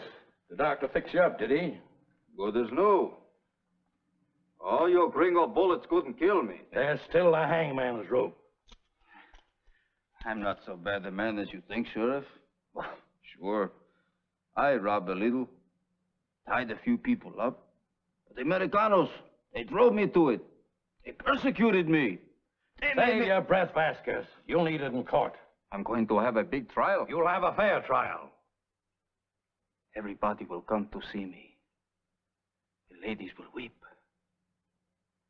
Every newspaper will carry my picture on its front page. It'll be your last show on Earth, Vasquez, so make the most of it. Where have I seen you before? Charlie Miles, our county recorder. Ah, yes, on the stagecoach. You gave me your watch. You stole my watch. You can have it back. I won't need it where I'm going. It never kept good time anyway. They're taking you to San Jose to stand trial. Hey, easy with the leg, senor. It's still sore from the buckshot. Anything you'd like to say before you go? Yes. How did you find out where I was hiding? Don't you know they'll always catch up with you bad hombres? It took you gringos 10 years. But we got you. Come on, let's go. I tell you something. I plan to do one more robbery. A big one. $10,000, and then quit. Take a long rest. If it's a long rest you're looking for, you'll get it in eternity. Contrary to the old saying, it's the bad men who die young. Vasquez was hanged at the age of 37 in the jail at San Jose on March 19, 1875. And California was rid of the last of its great outlaws.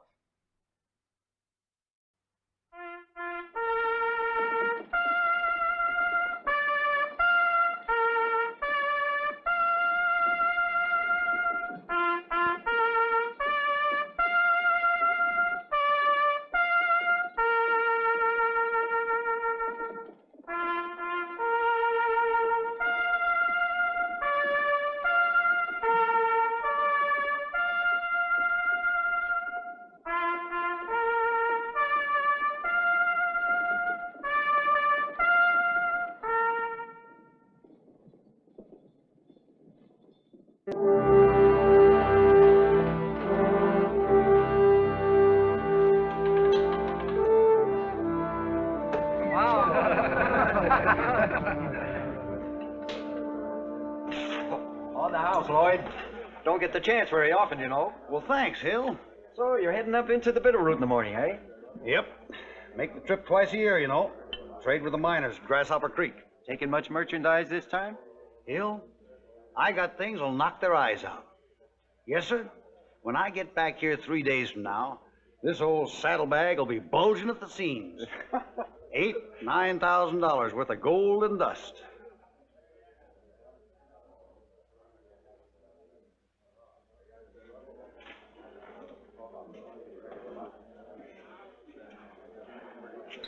You picked a bad place to say how rich you're going to be. Those roughnecks are two of the toughest customers in the territory.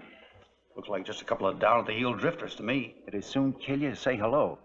There's a lot of hoodlums just like 'em operating up in the Bitterroot where you're going, Lloyd.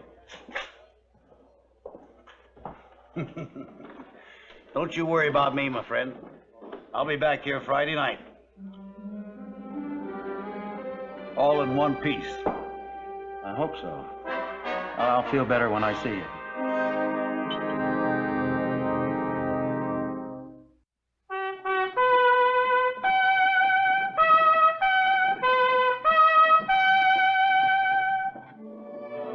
Death Valley Days. Howdy, folks. I'm the Old Ranger. This is the Luna House and Bar in Lewiston, Idaho. It is October 14, 1863. A date that will be long remembered by Hill Beachy, the hotel owner and proprietor. Because on this morning is about to begin one of the weirdest, most tragic series of events in the history of the West.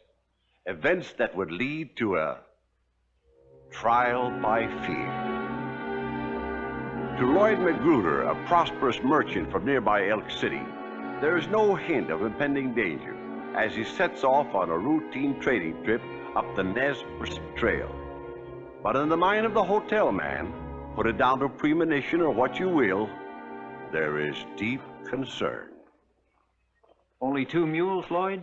I thought you were carrying a lot of goods. Oh, I sent most of it ahead last week. This is just the valuable stuff. Well, that Indian boy better get a move on him. What's the holdup? Oh, this morning he found a weak place, my saddle cinch. Insisted on mending it. I wanted to get started before now. Here he comes. Oh, good. Well, it's about time, Jack. What took you so long? Oh, cinch almost broke through. But I fixed it. Good as new now. Oh, that's fine. Here you are, boy. Oh, too much. Thank you, Mr. Magruder. Thank you. Well, see you Friday, Hill. We'll have a drink to celebrate. Don't take any chances.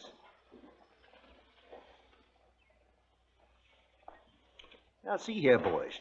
I can't let you take a couple of my horses and ride off 2, 3 days without you put a deposit down in advance. I tell him that, Mr. Page. Now look, Page, like he said, we ain't got the money right now. But when we come back, we'll have plenty. We'll even buy your old nags off you if you want. Nope.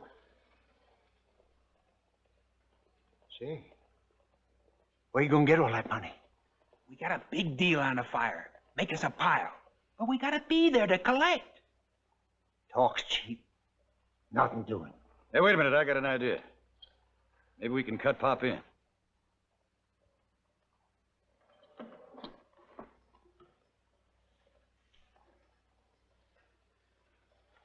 Go out and bring in the rest of that feed, boy. Yes, sir. You like to pick up $1,000, Pop? Yeah, sure. Now, maybe we could take you with us. That way you wouldn't have to worry about your horses and make a nice haul for yourself. How about it? It's good. It's good with me.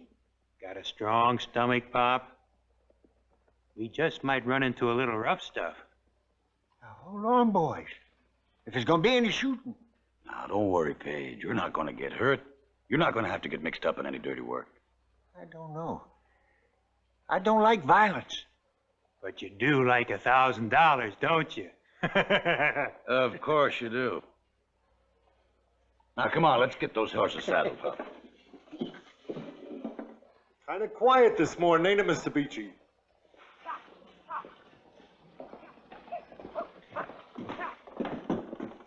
Look!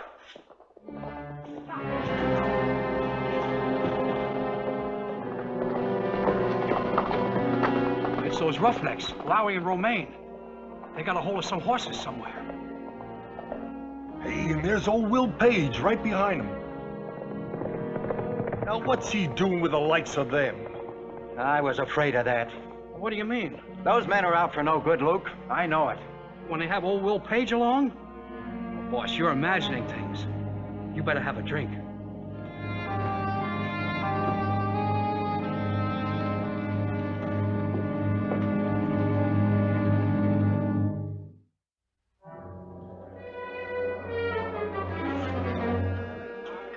Still haven't seen anything of Mr. Magruder? Please, Mr. Beachy, stop worrying about him. He's only a day overdue. Something's happened to him. I feel it in my bones. Oh, now, Mr. Beachy, you forget it. I can't. I've had nothing else on my mind since he left. I even had a dream last night. Clear as if I'd been there. I saw Lloyd coming down that trail. I saw him ambushed by those hoodlums. They killed him and took his gold. Oh, now, I've had dreams come true, sure. Why, they say sometimes you even dream things before they happen. Oh, but I don't know about that.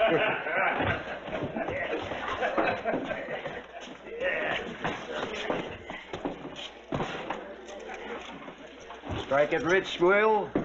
Where'd you get all the money? You don't have to tell him your business, Pop, you hear? You see, I staked the boys to horses so they could go up and sell a claim they had. And they split with me.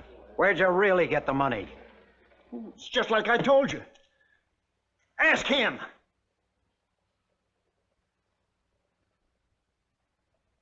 I'll be back in a few minutes.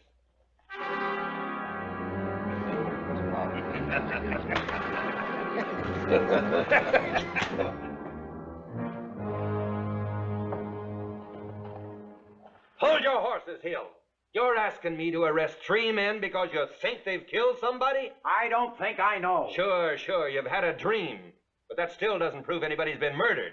Those roughnecks knew about Lloyd. They followed him on the trail. They came back with his gold. And he didn't come back. Isn't that enough? I've always had a lot of respect for you, Hill. But I think you're getting soft in the head. So you won't lock him up? If you can prove there's been a murder, and they did it, sure.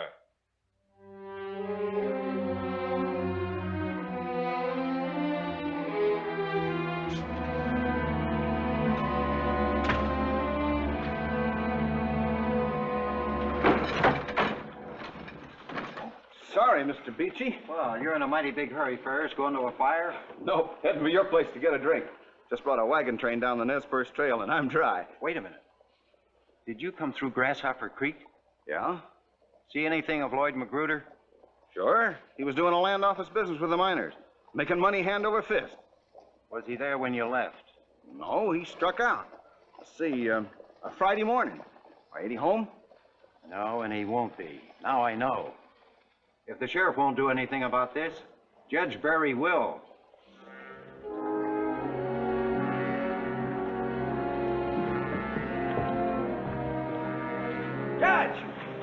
Judge Barry!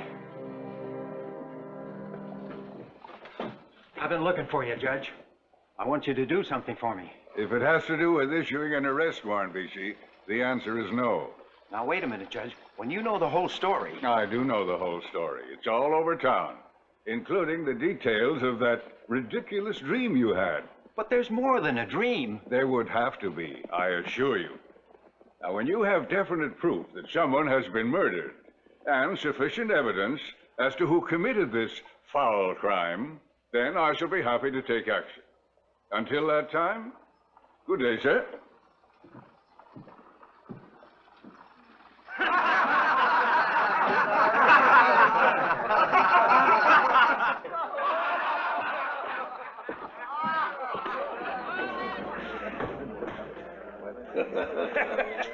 All right, Page, let's have the truth. What have you done with Magruder? I'm getting sick of this. Now, look, we heard the story you've been spreading all over town. It's true. Now, look, we don't know nothing about Magruder, and we care less. Now, you stop this crazy talk of yours, or we're going to have to stop it for you. Permanent.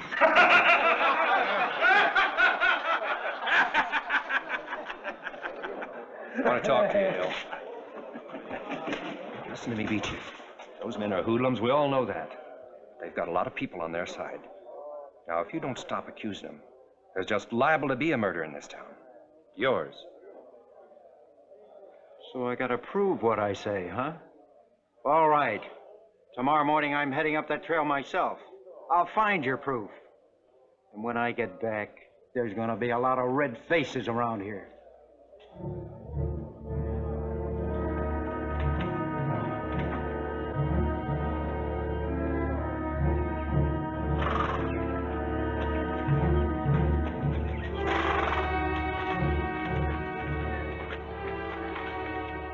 Kind of like looking for a needle in a haystack. I suppose it is, Tom. Now, if those fellas did kill Miss Magruder like you think, they'd probably covered it up pretty good by now. What do you expect to find anyway? I don't know exactly. Lloyd's animals, for one thing. They wouldn't kill them. There's a little ranch up yonder. We'll head up there and see if they can tell us anything.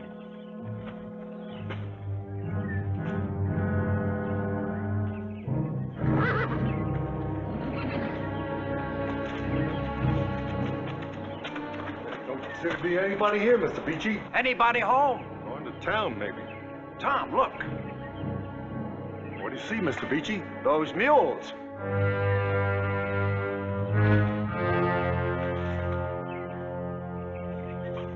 Those are Magruder's animals. Well, I don't know, Mr. Beachy. One mule looks like another to me. They gotta be. Something I can do for you? Howdy. These mules, where'd you get them? You want to buy them? I just want to know where you got them. Well, I'll tell you. 3 fellas come by a couple days ago with a horse and these jacks. I bought the horse off of them. Didn't want the mules, but they threw them in. These men, what'd they look like? Like cutthroats, I'd say. One of them was short and stocky, and the other was about the same height, but slimmer, reddish hair. There was no man with him. Lowry and Romaine and Page. It sounds kind of like 'em. Where's the horse they sold you? An Appaloosie. Good horse. I resold him yesterday to another fella passing through. That's Magruder's horse. I know it is. I gotta find it. Fella didn't buy the saddle off of me. Maybe you could use it. Where is it? In the barn. I'll show you.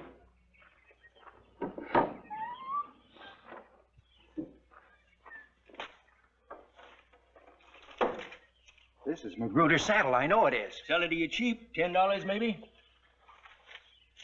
Mr. Beachy, I don't mean to spoil nothing for you, but I've seen 100 saddles around these parts look just like this one. Now, how can you be sure it's Mr. Magruder's? I think I got a way to find out. Come on.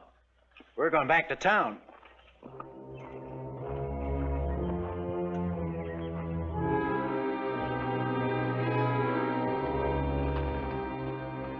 Jack! Oh, Jack. Mr. Beachy, you back, huh? Not for long. I need another horse for a friend of mine. You got one? Oh, sure. I'll give you Jenny. Good. We'll use this saddle.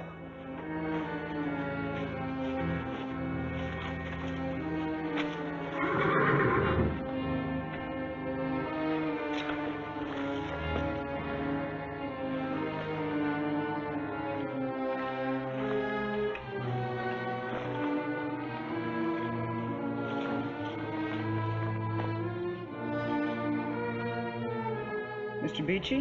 What is it, Jack? This Mr. Magruder's saddle. He took it with him when he went to Grasshopper Creek. How come it's here? How do you know it's his, Jack? The cinch. I minted it myself before he left. With this piece of buckskin, see? Thanks, Jack. That's all I need to know. Now, come on. You and I are going over to see the sheriff.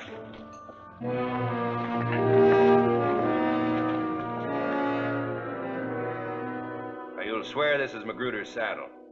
You're positive? Sure, I know. Of course he knows. Certainly now you've got enough on those three to arrest them. Well, you've still got no real proof that Magruder was murdered. No proof at all. But look at the evidence, man. Those mules, the descriptions of the men, this saddle. All this is pretty incriminating, Beachy, and you're right. But we need more. Now, if we could just find the body. Hey, you better get out here quick or it's going to be too late. What do you mean, Tom? What's happened? Well, Lowry, Romaine, and Page, they're waiting in front of the depot for the stage. They just bought tickets for Walla Walla. That stage is due here any minute now. You're not going to let them slip through your fingers, are you? All right, I'll do it. I just hope you're right.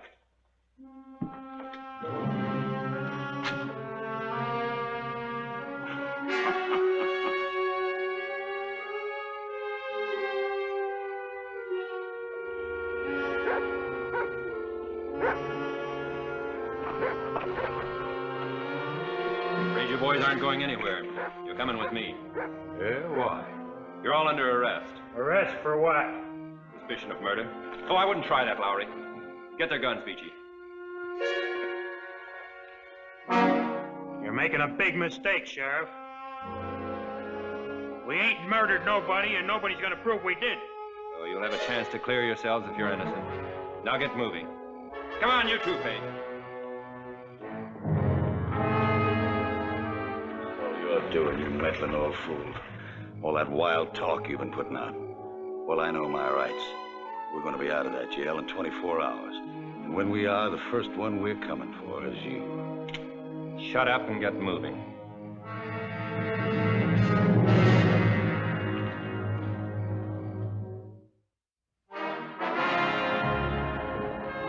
But, Judge... I'm sorry, but those ruffians are smarter than I gave them credit for. They've already filed a writ of habeas corpus. You mean we can't hold them? On suspicion, 24 hours only. That's the law. Unless they're bound over for trial. Well, you can do that, can't you? On the basis of the flimsy evidence you dug up? Oh, Beachy, I believe they're guilty, just like you. But having evidence, real evidence, is another matter. I'm afraid our hands are tied. When do you have to turn them loose? About midnight. That's the 24 hours.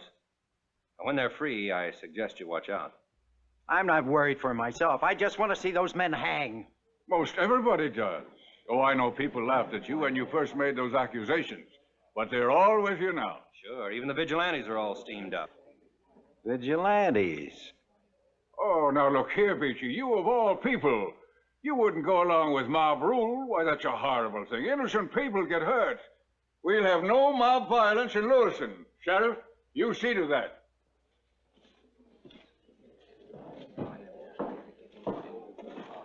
Sheriff, I want to talk to you privately. If you've got any wild ideas about a lynching, terrible things happen when the vigilantes take over. Not if it's handled right. You folks go along. I want to talk over something with the sheriff.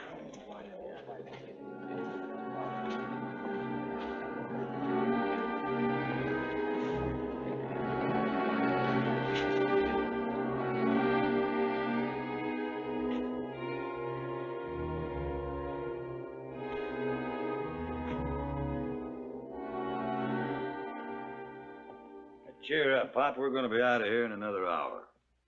Just so they don't start asking a lot of questions again, like this morning. Now, look, Page, they ain't going to prove nothing. But if you start shooting your mouth off around here, there will be a murder. You know what I mean?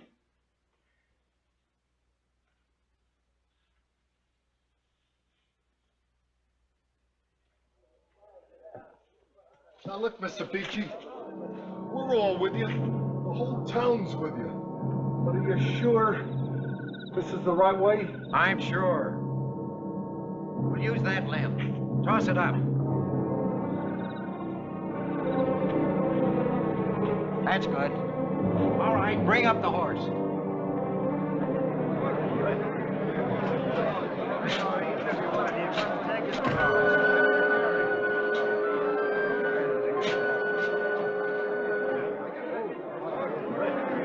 Hey, Sheriff!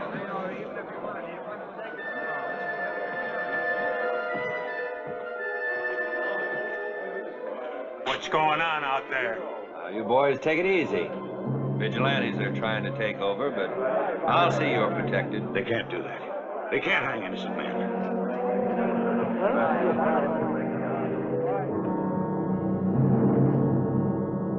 Hey, leave my rifle alone. You better come in here, Sheriff.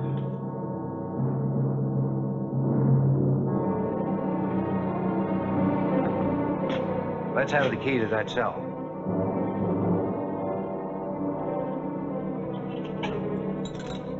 Now get over there and keep out of our way.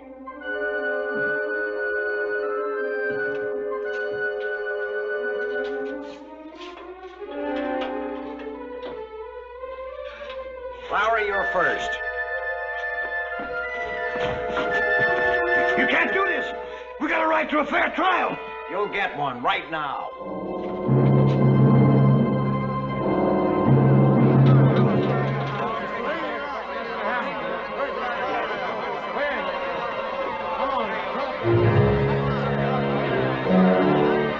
They're gonna hang us! I don't want to die! Shut up!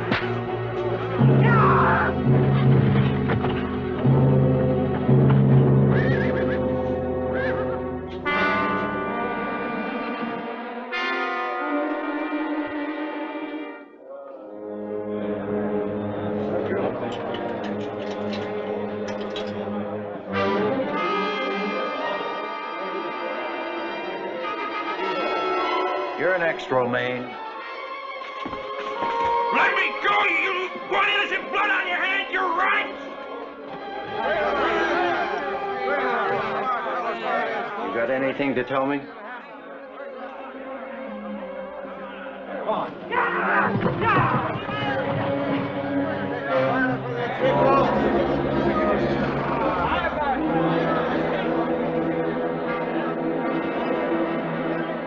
I did all I could to save you from this, Will, because I know you're not a killer like those two. But I can't do anything. I deserved it. I deserved it. Didn't know what we're gonna do. I was greedy. They offered me a lot of money. Magruder's dead, isn't he? I didn't do it. You got to believe me. They killed him. I tried to stop them, but they wouldn't listen. Will you tell us the whole story, Page? Will you swear to it? I'll tell you. I'll tell you.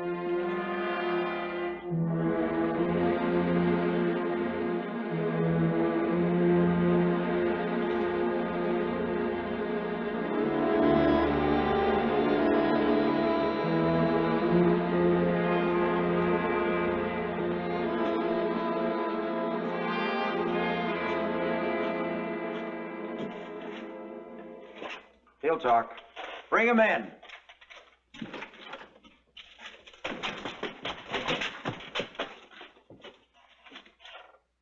You old fool, what'd you tell them? I guess we won't need this anymore, huh, Mr. Beachy?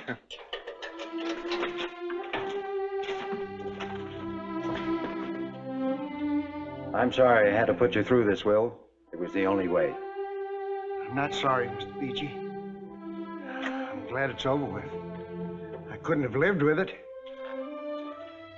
Well, Sheriff, want to write this down?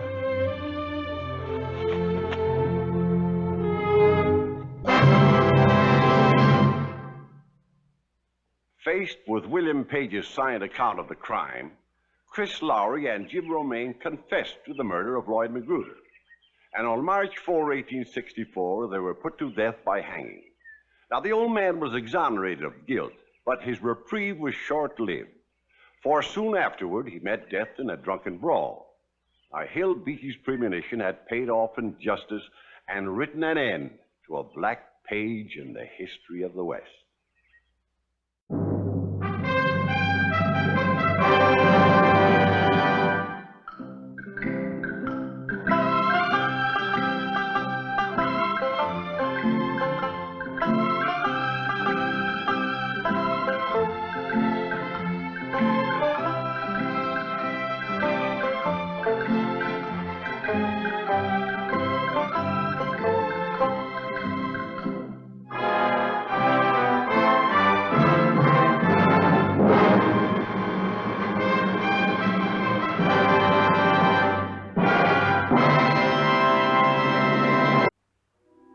My story starts one day in 1892, when a stranger drifted into the desert mining camp of Darwin near Death Valley.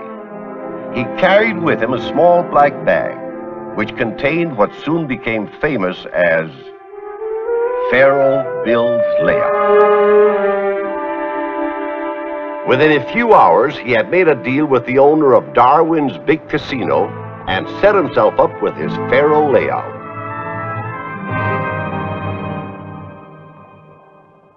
See, we got a new Pharaoh dealer.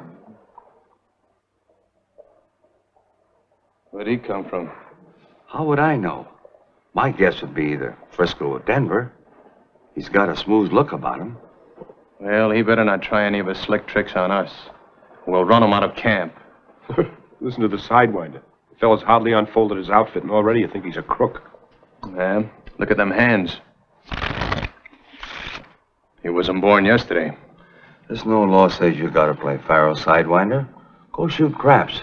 Try your luck at the wheel. I happen to like Pharaoh. Yeah, me too. Besides, I got a new system I want to try out. Again? You sound like my wife. I gotta go home and get some dough. Hey, give my regards to that pretty sister-in-law of yours. Grace? Oh, I won't be seeing her, or Harriet either, I hope. I'm just gonna slip in the house and ride out again.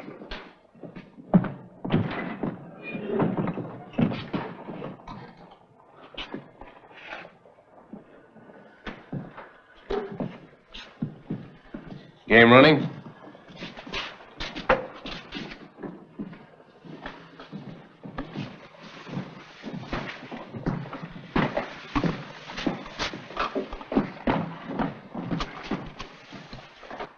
They call me Sidewinder on account of I'm quick and I'm deadly when I'm crossed. They call me Pharaoh Bill. Place your bets, gentlemen.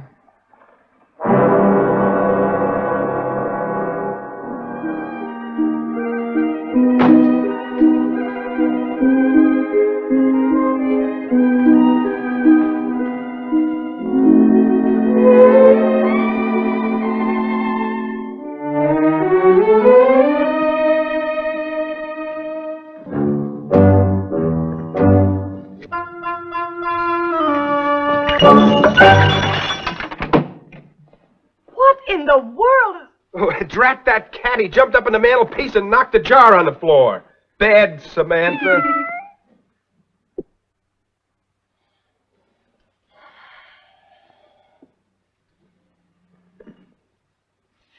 Give me the money.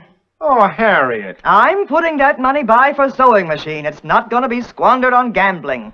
Who said anything about gambling? You can't fool me, Tim Maloney. Bring me the broom and the dustpan, will you, Grace? What broke? The ginger jar. Oh, what a shame.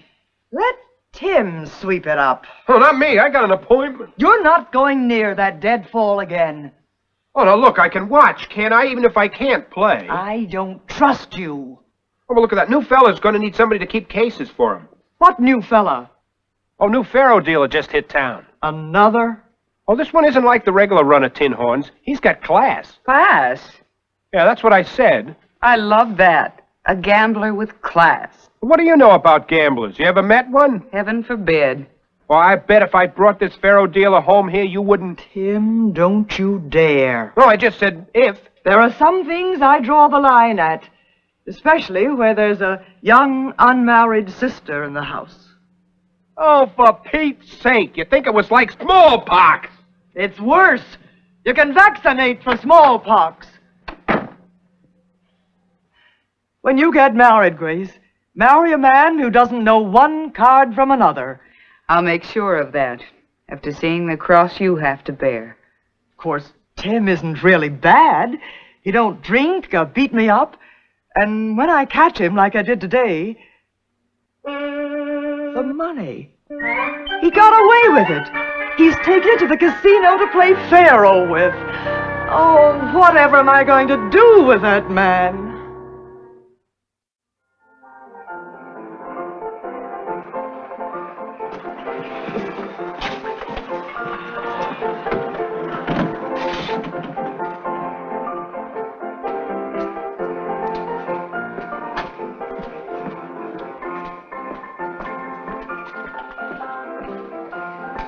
Good evening. Good evening. What's your hurry? Well, I'm late. I have to get home. I'll take you there. Thank you. I don't need an escort. Oh, a pretty girl like you on a night like this, I know a shortcut. No, let me go. Stop.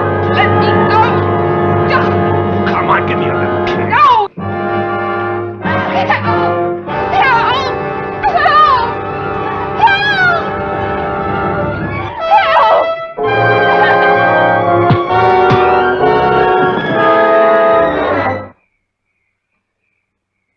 You all right?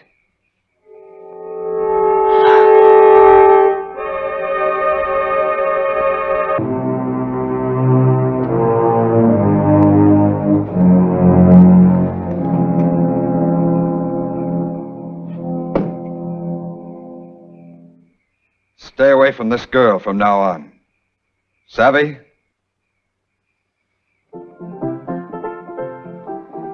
I'll see you wherever you're going. Oh, thank you.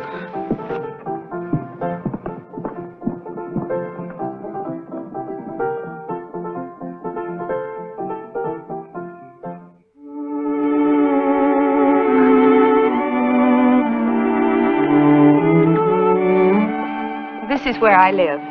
Then I'll say goodnight. Well, won't you come in and meet my folks? I know they'd like to thank you for what you did. I'm already late for work. Why, you're a minor. No. I didn't think you were, but you certainly used your fists like one. You were wonderful. I'd like to see you again, if I may. Why, yes. When? Oh, well, almost any evening. Could you make it morning? Morning? I'll hire a rig at the livery and we'll go driving. Well, that would be lovely. Good night. Good night.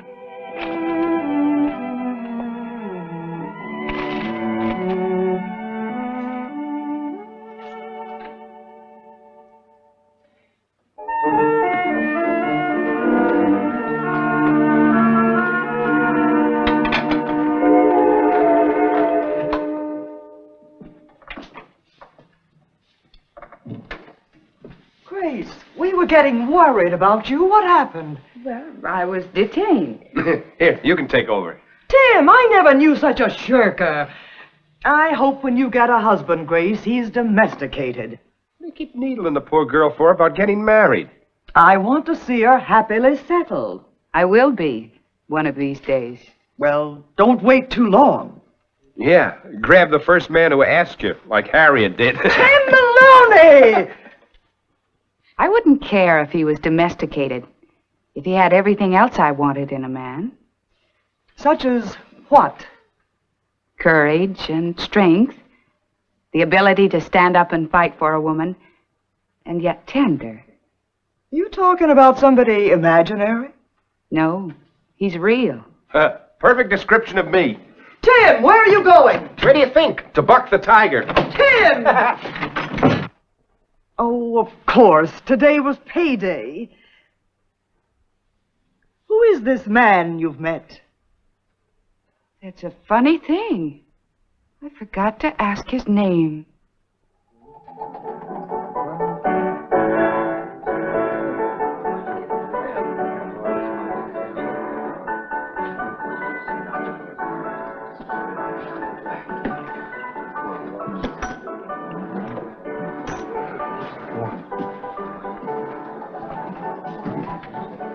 Give me another one, Rusty.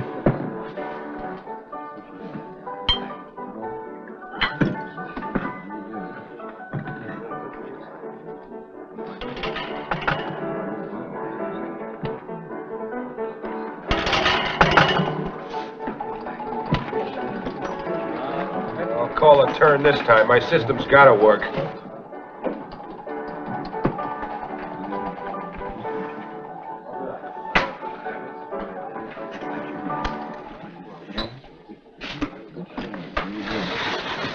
Move over. I'm getting in on this game. How many chips? I'm putting cash money on this here layout. Suit yourself. And when I win, I want cash money in return. $50 on the 8 to win. $50 on the king to lose. Now turn your cards, dealer, and turn them square, or I'll peel the hide plumb off in your carcass. Bet's closed, gentlemen. Sidewinder's been hitting the bottle. He's looking for trouble. 8 loses.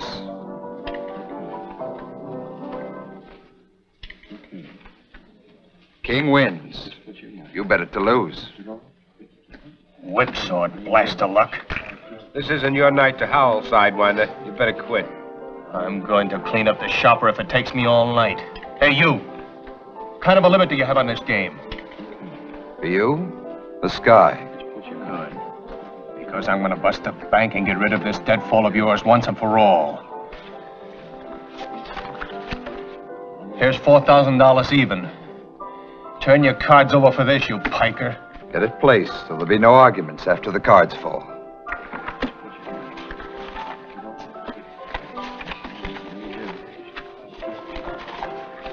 I'm dropping out. When a game goes local like this, I quit.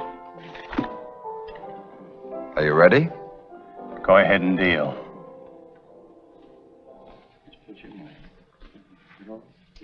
Five wins. No bet. 6 loses. Bank wins.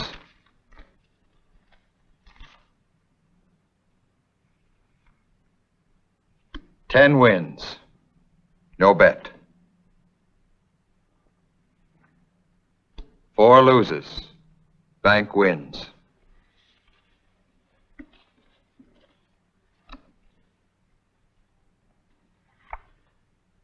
5 wins. No bet.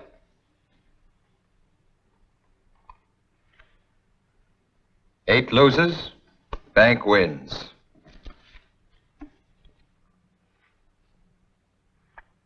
8 wins. No bet.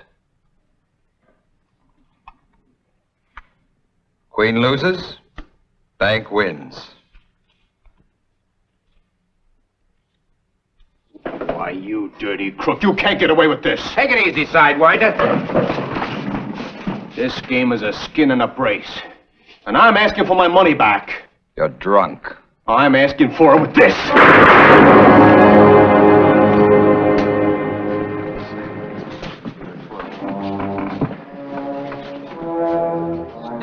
Got him right through the heart.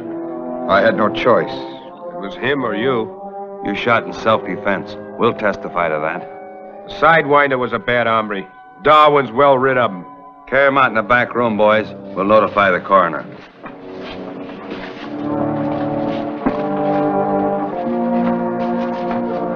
Whatever expense there is, I'll stand. The game's over.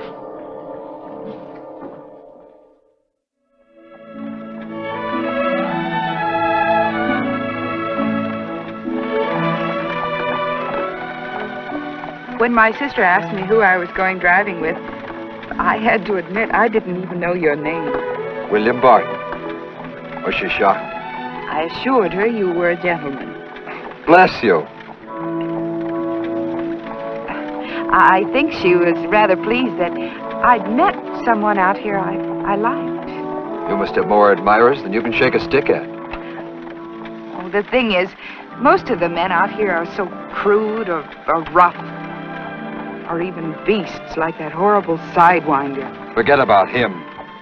It's an awful thing to say, but I'm glad he's dead. Oh? Heard about that. Yes, my brother-in-law, Tim Maloney, told us about it at breakfast this morning. It was an unfortunate affair. Tim said he never saw anyone so quick on the draw as that Pharaoh Bill. One minute he was sitting there shuffling cards, and the next instant, bullets flying all over the place. Only 2. Oh, were you there? I'm Pharaoh Bill. You? Oh, no. I should have told you. Never have gone out with you had I known. I shot in self-defense. Ask your brother-in-law. Ask anybody. Things like this happen. In dives, yes. I had no idea you were a professional gambler. What's wrong with being a gambler? What's wrong with it? Nothing, except no decent, self-respecting man would be one. The game I run is on the level. They're all crooked. You don't know anything about it. You're like all these good women. You belong in a... You don't belong out west. Take me home, please. I'm sorry. Don't touch me, you tin horn.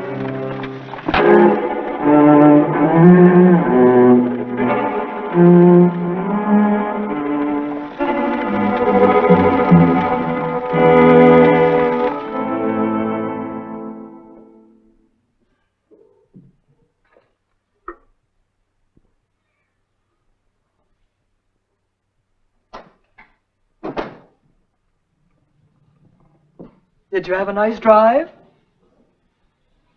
He looks like quite a lady killer. He is a killer. He's the man who shot the Sidewinder. Pharaoh Bill, the gambler. And you thought he was a gentleman. Oh, are you all right, dear? Oh, that was a close call.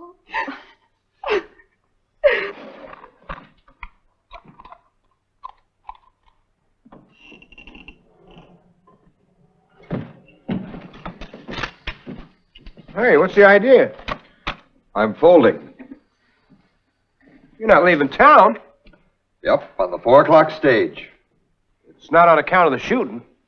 Could be. Oh, now, look, Bill, nobody in Darwin holds that against you. In fact, they're kind of grateful you rid the town of a bad hombre. Well, so long.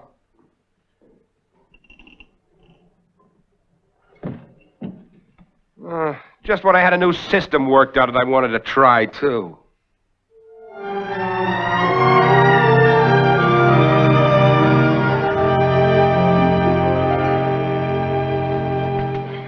Tim, can't you sit somewhere except right in front of the stove? That's the warmest place there is. Go in the other room. Oh, go out and take a walk. I don't want to go out for a walk. You're not feeling sick, are you? No, I just got nothing to go out for. What happened to the big casino, your home away from home? It ain't the same without a Pharaoh game. Pharaoh Bill left town. Did you hear that, Grace? Yes. I guess public opinion was just too strong. Oh, public opinion? Heck. Every man in Darwin was on his side. Something just got into him. What's eating her? I was afraid of it. I guess she really cares for that gambler. You can't see how anybody in their right mind wants to go hear a lecture on the art of basket weaving in the Polynesian Islands. It's educational. Now, if they give us a hula dancer, are you interested in basket weaving? Well, if it isn't Pharaoh Bill. Pharaoh Bill, you're back. We just got here. That's great. You going to be doing business at the same old stand? As soon as I get this fella fed and bedded down, meet Butch. Hiya, Butch. Hello. Tim, we mustn't be late. I got myself roped into a lecture on basket weaving, but I'll see you later.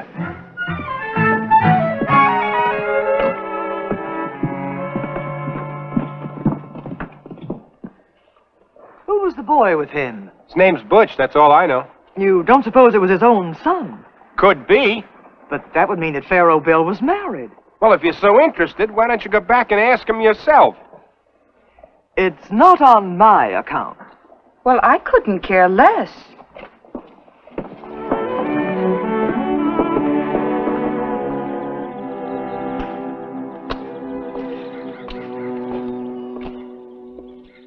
Kiss it, Kitty.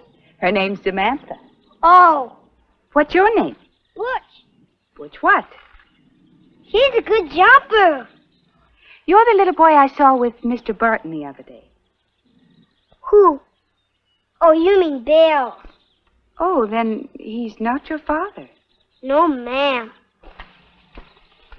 If he has kittens, will you let me have one of them? Well, that won't be for quite a while, I'm afraid. That's all right, always.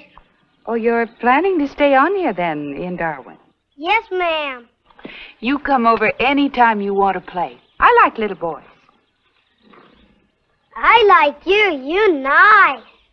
Well, thank you. Seems like all I do is wash dishes or peel potatoes. Where's my gun? Tim, what's happened? The kid's gone. Pharaoh Bill can't find hide nor hair of him. Butch? Yeah. We don't know what happened to him, whether he's lost or run away or what, but the whole casino's joining in the search.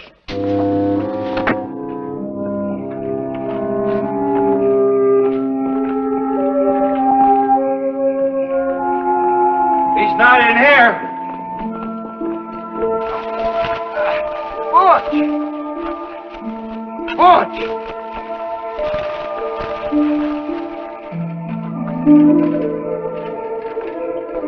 Butch? Butch!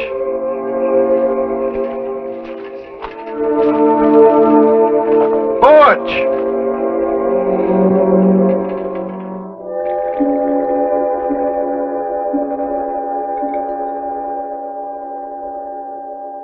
Thanks, Grace. I sure need it. I'm beat. They'll find him. Maybe he's been stolen. This will do you good. I should be out looking for him instead of wasting time in here. Samantha, our cat. I'd forgotten all about her. Sounds like she's been shut in someplace. I noticed she hadn't eaten her supper. Samantha, Kitty.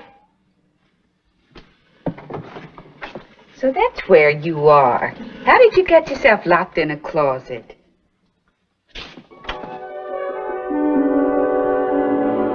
Bill, Tim, Harriet, come quick, everyone. Look. Oh, for heaven's sake. Butch! Are you all right, boy? Where's Samantha?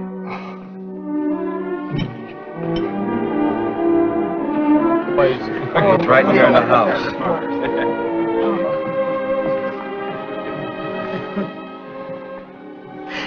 Don't tell me you've been right here in this house all the time. I was making a nice cozy bed for Samantha, and I guess I fell asleep waiting. The whole town's been looking for you. You had us scared half to death. I'm sorry. Where'd Samantha go? Into the kitchen to get her supper. Guess I'm kind of hungry, too. Well, you go help yourself. Thanks! Now, I feel pretty foolish going off the deep end like I did. Oh, no, don't be If silly. anything would have happened to the kid, you'd have to face his folks. He has no folks. Who is he, Bill? His last living relative was the Sidewinder. The Sidewinder? How did you find out? When we went through his pockets, we found some receipts for some money orders he'd been sending to a certain party in Big Pine. So I made a trip over to investigate. The boy was in a foster home, and there was sickness there. Money or no money, they didn't feel they could keep him, so I said I'd take him. Seemed the least I could do for the man I'd killed. Why didn't you tell us before, Bill? I was afraid you'd think I was a sentimental fool. I feel better now. So do I. Let's go home, son.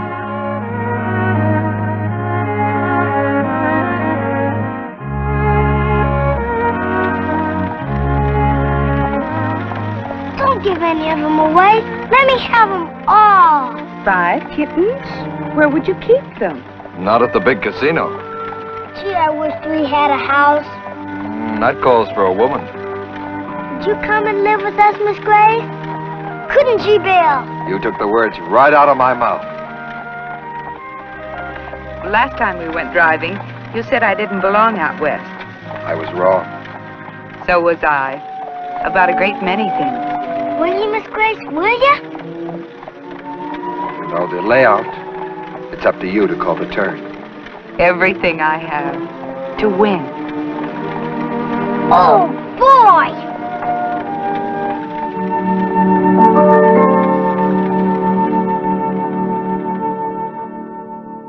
From where I sit, I'd say all 3 of them won. What do you think?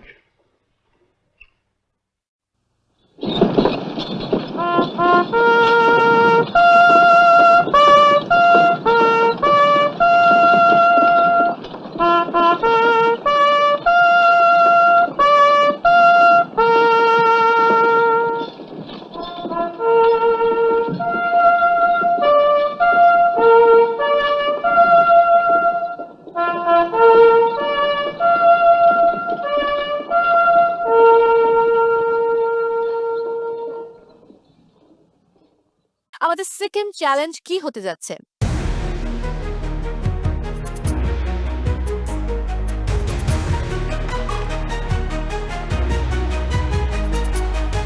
মো, আমরা সবাই জানি life is a journey. So আমাদের আজকের বিষয়টা kind of জার্নির উপরেই থাকবে। Great, তাহলে আমাদের ডেস্টিনেশন কোথায়?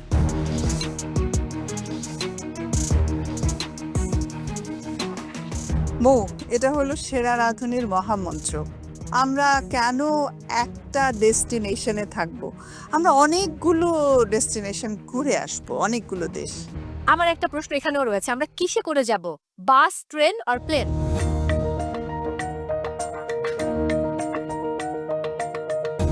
প্লেনে নামো, আমরা প্লেটে করে যাব। ওকে। এটা একটা culinary destination challenge হবে all around the world. পুরো বিশ্ব ভ্রমণ করব and সব দেশের কুইজিন নিয়ে আজকে কাজ করব।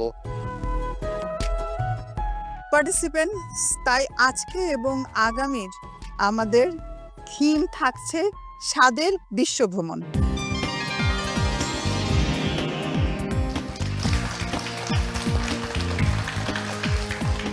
আজকে আমাদের চ্যালেঞ্জ হচ্ছে স্বাদের বিশ্ব ভ্রমণ। ডিফারেন্ট টাইপস অফ কুইজিনের খাবার রান্না করতে হবে আজকে আমাদেরকে। যখন আমি স্বাদের বিশ্ব ভ্রমণ চ্যালেঞ্জটা শুনলাম তখন আমার ভালো লেগেছে এই জন্য, কারণ আমি বিভিন্ন কুইজিন নিয়ে কাজ করেছি। বিজ্ঞ বিচারক, থিম তো বুঝলাম, বাট আজ কারা পারফর্ম করবে এবং আগামী পর্বে কারা পারফর্ম করবে এটা আমরা কিভাবে নির্ধারণ করব?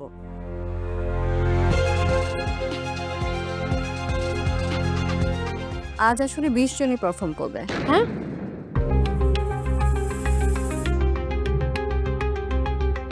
খুব কঠিন মনে হচ্ছে। একটা কিচেনে 2টো করে স্টক, সেভাবে তো ভাগ করে নেওয়া যাবে, তাই না? রাইট?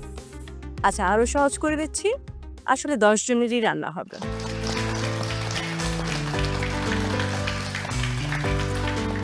প্রথম চ্যালেঞ্জে যারা রান্না করেছিলেন সেই প্রথম 10 জন আজকে রান্না করবেন এবং দ্বিতীয় দিনের 10 জন যার যার আসনে বসে যাবে। কারা রান্না করবে সেটা বুঝলাম, কিন্তু কি রান্না করবে? এই যে বললাম, নানা দেশের রান্না, cuisine from all over the world. বিভিন্ন দেশের রান্না তো হবেই, কিন্তু কাদের পছন্দে হবে? আপনাদের পছন্দে?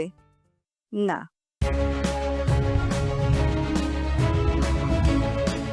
একটা ম্যাজিক ফিশ বোল তো আমাদের আছে। ফিশ বোলটা কি রাখা আছে তোমার কাছে? একদম। সেখানে দেখো।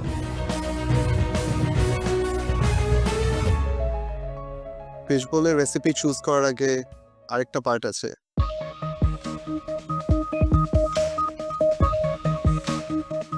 আমাদের ব্ল্যাক স্কার্ফের চমকটা এখনো বাকি আছে। রাইট। কুমু, আপনি আমাদের লাস্ট চ্যালেঞ্জের ব্ল্যাক স্কার্ফ উইনার, সো আপনার জন্য একটা স্পেশাল পাওয়ার থাকবে, বাট আমি আপনাকে 3টা অপশন দিব। থিঙ্ক ওয়াইজলি কোনটা আপনাকে ম্যাক্সিমাম বেনিফিট করতে পারে। ফার্স্ট অপশন, আজকে চ্যালেঞ্জে আপনি যদি না রান্না করতে চান, আপনি অন্য টিমে যে কোনো কারোর সাথে প্লেস সুইচ করতে পারবেন। নাম্বার 2, আপনার সাথে আজকে যারা রান্না করছে তাদের রেসিপির সাথে আপনি সোয়াপ করতে পারবেন, সেটা রেসিপি দেখার পরে। অ্যান্ড থার্ড অপশন হবে হলো গিয়ে আপনি যতবার আজকে আমাদের রাঁধুনি গ্রোসারি স্টোরে যেতে যাচ্ছেন আপনি ততবার যেতে পারবেন। These are the 3 options you have. খুশি? That is the power of black scarf. Nowshin সবাই কষ্ট করে আছে।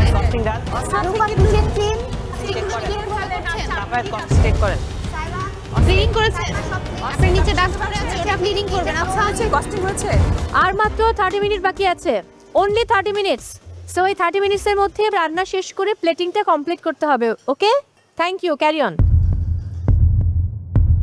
নাইম, কি বুঝতেছো? দেখলাম সবারটাই উর্মি ভালো করতেছে, মানে অন টাইম সব কিছু আমার মনে হয় শেষ হয়ে যাবে। সেটাই, উর্মির কাছে এই এক্সপেকটেশন ছিল না এই রেসিপি নিয়ে, বাট সে ভালো করছে। আমি এটা প্ল্যানিংটা ভালো and আমি সময়টা দেখতেছিলাম, আই থিঙ্ক অন টাইম সে শেষ করে ফেলবে। এখানে আমরা মেন্টরসদেরকেও একটা ভালো করে দিতে পারি। আপনি যেটা বললেন যে এক্সপেক্টেড ছিল না, ঠিক আছে, এখানে মেন্টরসদের একটা বড় রোল আছে, তাদেরকে এক্সপ্লেইন করানো পুরো জিনিসটা, সময়টা ডিভাইড করে দাও যে আপনি কতক্ষণ সময় প্রিপেয়ার করবেন অ্যান্ড ফিনিশ করবেন। ওর অবস্থাকে দেখি। আমরা তো 3 জন ওর নাচোস চিপসটা দেখলাম। হ্যাঁ, এটা সুন্দর হয়েছে। হ্যাঁ, ভালো হয়েছে। সো ওটার সাথে বাকি যে ইনগ্রেডিয়েন্টসগুলো সস বা যাই হোক যদি প্রপারলি ও নিয়ে আসতে পারে, গুড। বাট আমি একটু আমাদের লো স্কোরার যে ডক্টর মনিম আছে ওনাকে নিয়ে আসলে একটু টেনশনে আছে। ওনাকে নিয়ে আমিও টেনশনে আছি। আমিও এবারের রাউন্ডে খুব ভালো কুক একটা এবং ভালো একটা মার্কস পা।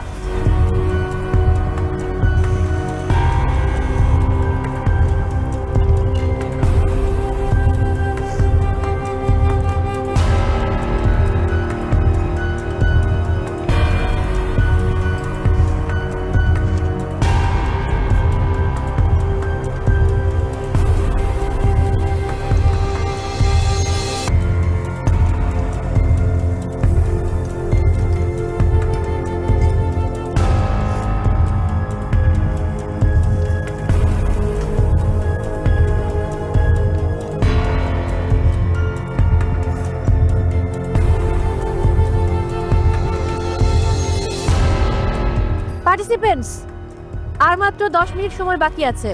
এর মধ্যে এনিহাও আপনাদের ফুল প্লেটিং কমপ্লিট করতে হবে।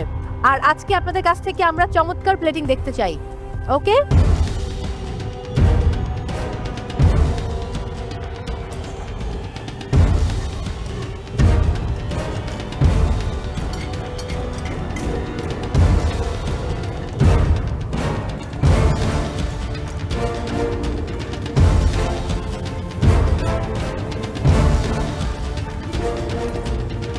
পার্টিসিপেন্টস, অনলি 5 মিনিটস আছে। আর প্লিজ এই 5 মিনিটসে প্লেটিং কমপ্লিট করুন।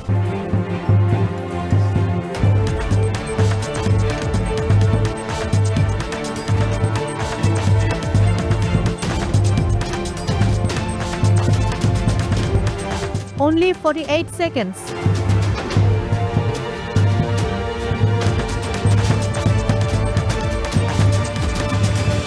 সবাই একসঙ্গে কাউন্টডাউন দেবো আজকে আমরা। Ready? 10, 9, 8, 7, 6, 5, 4, 3, 2, 1, 0 and time's up.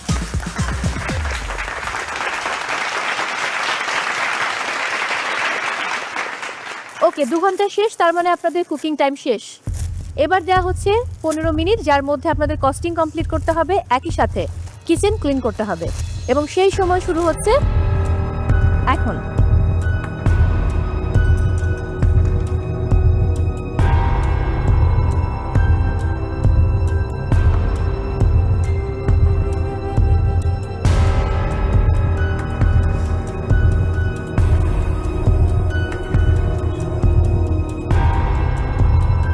Nowshin sir costing costing done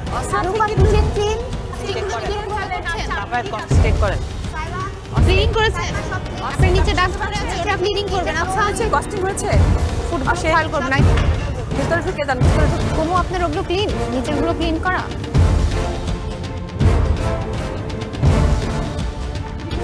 countdown দিচ্ছি, 10 9 8 7 6 5 4 3 2 1 0 and time's up.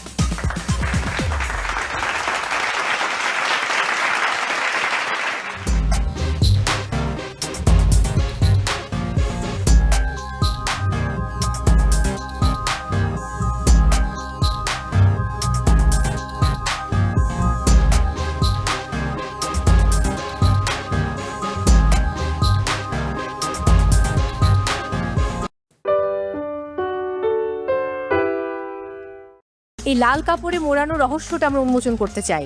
Chef Naim Ashraf, please একটু হেল্প করুন। দেখতে চাচ্ছেন কি আছে? অবশ্যই, কারণ এই রহস্য জানার জন্য আমরা সবাই অধীর আগ্রহে অপেক্ষা করে আছি।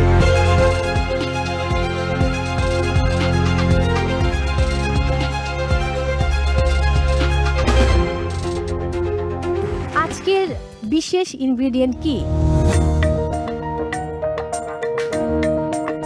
মো, হ্যাঁ, তোমার কাছে কি মনে হয়?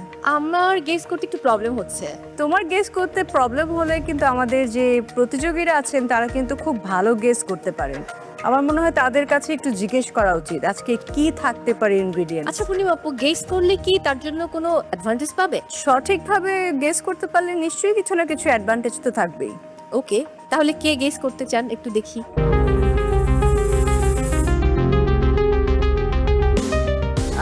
সাফায়েত,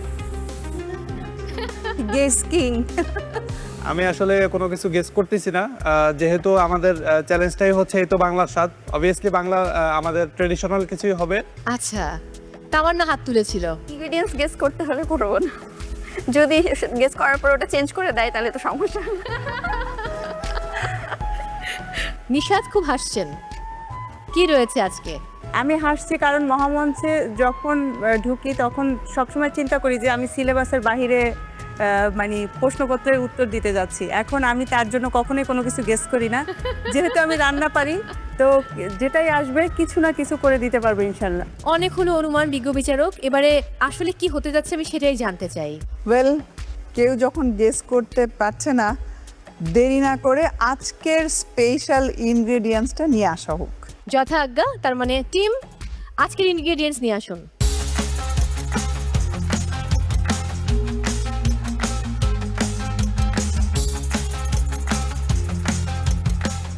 এই লাল কাপড়ে মোড়ানো রহস্যটা আমরা উন্মোচন করতে চাই। শেফ নাইম আশরাফ, প্লিজ একটু হেল্প করুন। দেখতে চাচ্ছেন কি আছে? অবশ্যই, কারণ এই রহস্য জানার জন্য আমরা সবাই অধীর আগ্রহে অপেক্ষা করে আছি।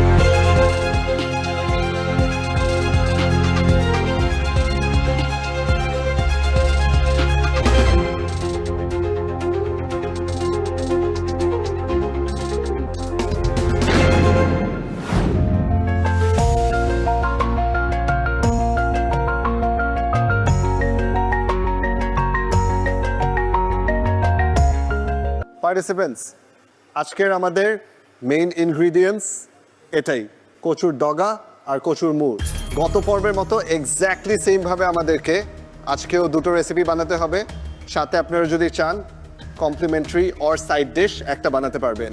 Time will be the same, 1 hour cooking time and 15 minutes for grocery. It is a team work, team bonding form করবেন, টিমে কাজ করবেন, দুটো প্রপার ডিশ নিয়ে আসবেন, you will get the marks. Participants, আমি বলবো এই যে কচুর মূল এবং ডগা দিয়ে যেটাই রান্না করো না কেন তোমরা, এর ফ্লেভারটা যেন পাই এবং ফিলটাও যেন আমরা যখন খাবো বাইটে বাইটে পাই, এই জিনিসটা মাথায় রাখতে হবে। ডিয়ার পার্টিসিপেন্টস, আপনারা সবাই নিশ্চয়ই বুঝে গেছেন আপনাদেরকে এমন প্লেটিং করে নিয়ে আসতে হবে যেখানে আমাদের থিমের সাথে প্লেটিং যাতে ম্যাচ করে। এই তো বাংলার স্বাদ, আমরা যাতে প্লেটিংয়ে এই তো বাংলার স্বাদটা পেয়ে যাই। এবং সেই সাথে আরেকবার মনে করিয়ে দিতে চাই, গত পর্ব এবং আজকের পর্ব, দুই পর্ব মিলিয়ে কিউমুলেটিভ স্কোরে যে বটম টিম থাকবে তাদেরকে এই মঞ্চ থেকে বিদায় নিতে হবে। মাই ডিয়ার পার্টিসিপেন্টস, আজকেও তোমরা কোনো মেন্টরস টাইম পাচ্ছ না, কাজেই যে যার মতো টিম বিল্ড করে কাজ করতে হবে। Best of luck all of you. যে আজকে বটম 2 পার্টিসিপেন্ট আমাদের কাছ থেকে বিদায় নেবেন তারা হচ্ছেন ডক্টর মুনিম এবং মাইমুনা। আমি তাদেরকে অনুরোধ করব এবারের সিজনের জন্য এই মহামঞ্চ ছেড়ে বিদায় নিতে।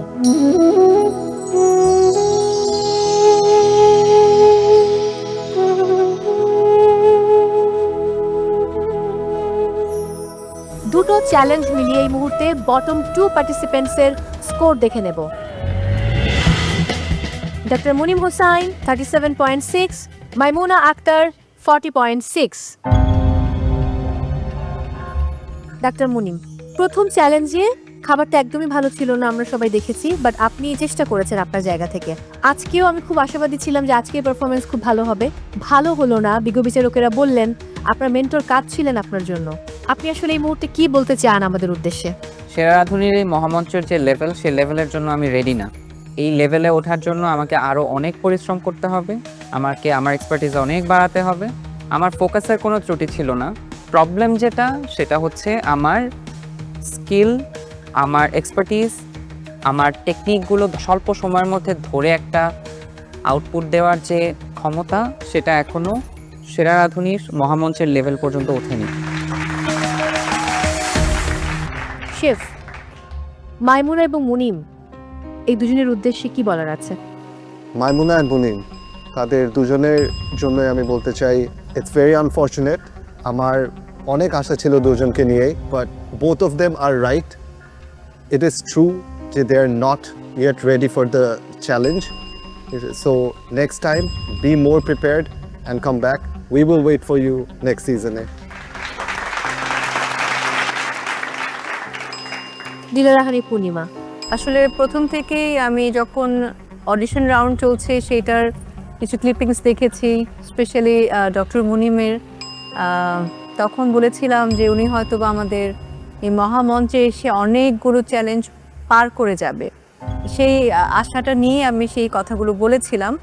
আর মাইমুনার প্রতিও সেরকম একটা এক্সপেকটেশন ছিল, কারণ আমি দুজন বিচারকের কাছে তার অনেক প্রশংসা শুনেছি, ভেবেছিলাম তারা অনেক দূর যাবে। বাট তারা দুজনেই সুন্দরভাবে তাদের নিজেদের ল্যাকিংসগুলো এত ভালোভাবে ব্যাখ্যা দিয়েছেন, সেটার জন্য আমি অ্যাপ্রিসিয়েট করি এবং সেটার জন্য আমি আপনাদের দুজনকে আমি দাঁড়িয়ে ট্র্যাপ করছি। Thank you.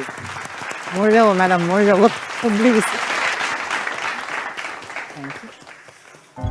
Thank you.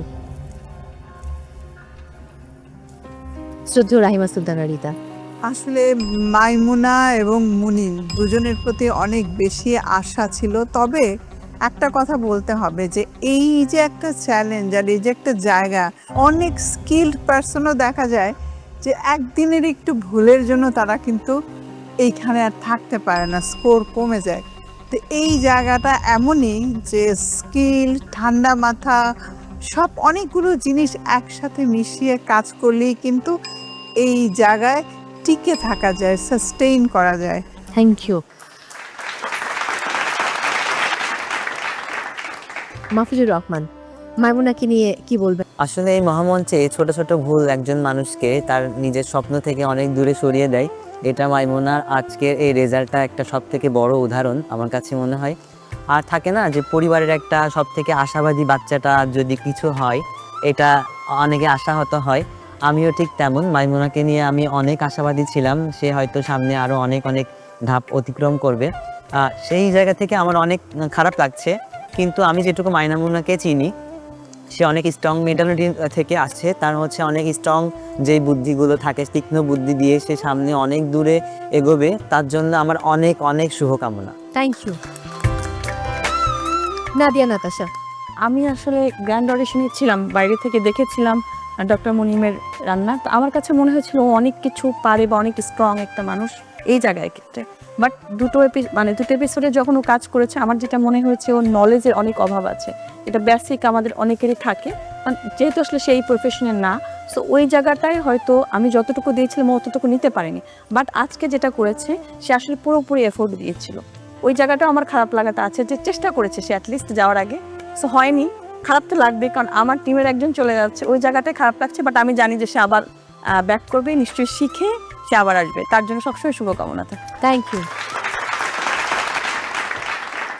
এবার যেটা আসলে রুলস, যে আজকে বটম 2 পার্টিসিপেন্ট আমাদের কাছ থেকে বিদায় নেবেন, তারা হচ্ছেন ডক্টর মুনিম এবং মাইমুনা। আমি তাদেরকে অনুরোধ করব এবারের সিজনের জন্য এই মহামঞ্চ ছেড়ে বিদায় নিতে।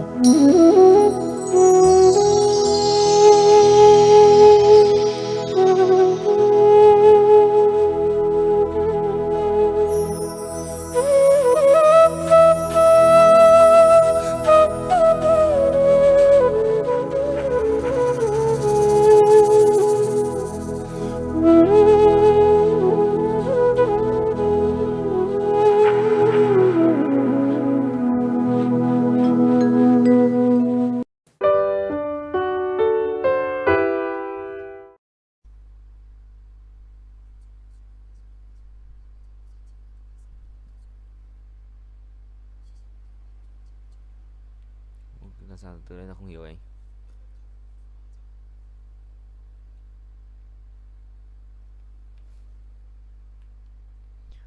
What we don't understand.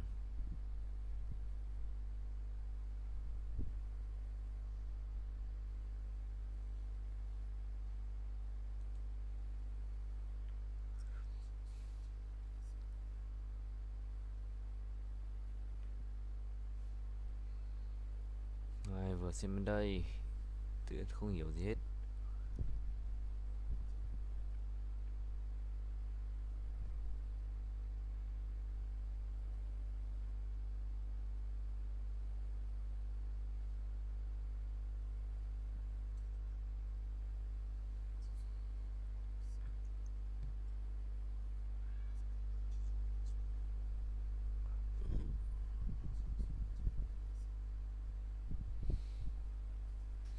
Ây da.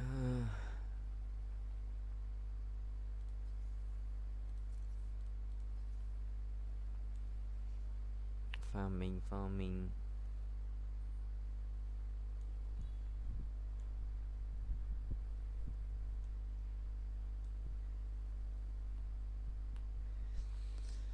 Yeah, I'm farming, bro.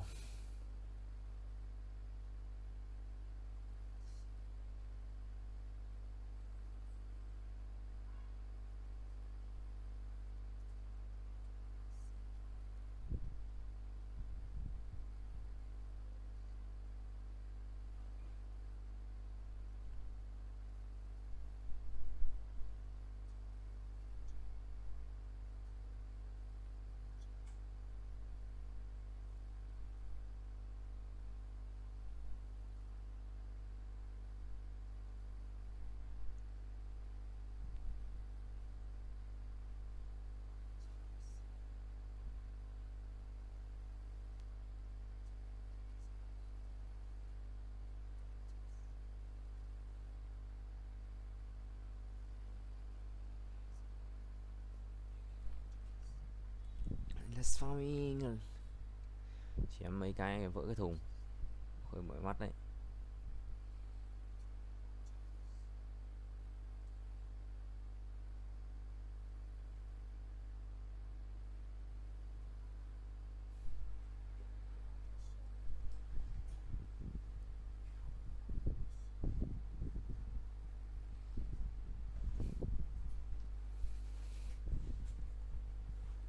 Ui.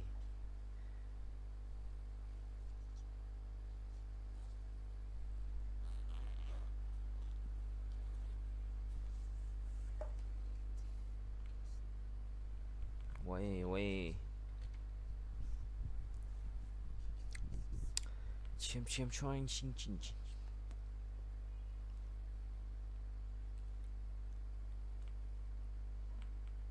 Ôi lóa quá.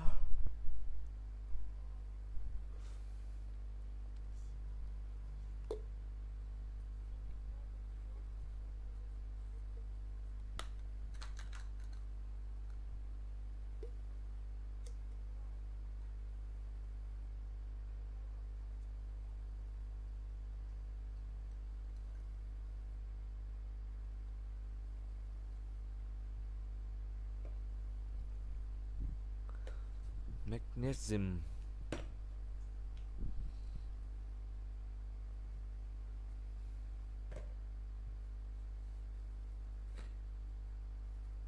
Thuốc gì đây? Cái thuốc gì đây? Oh my god bro.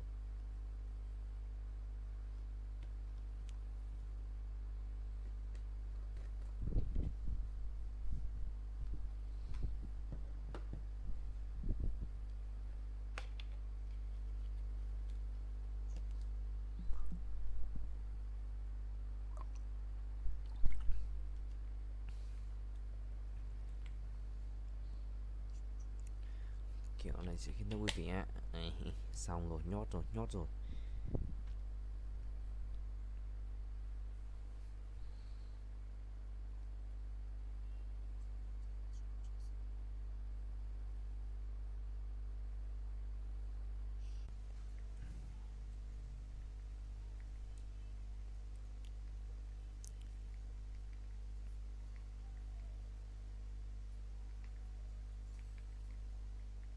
Mấy con bốt khỏe nhà nó bắn 2 cái chết có phải vui không?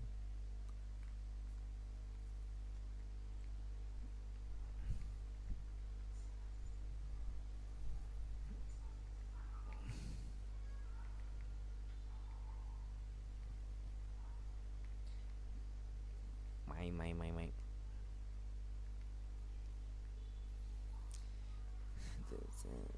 mày chết chưa? Chết rồi. Nhót đi.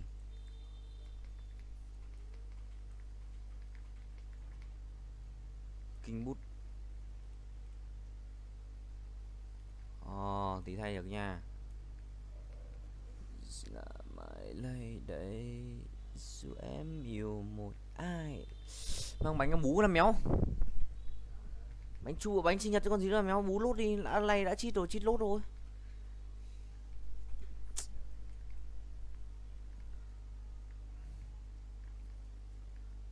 Ăn này cái dậy làm việc nhà cái cho nó tiêu.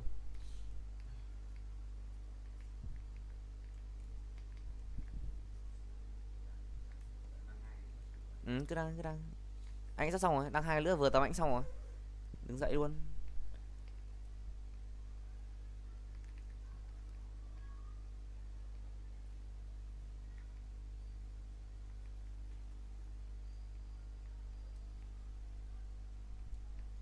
Bẹp hurt là được.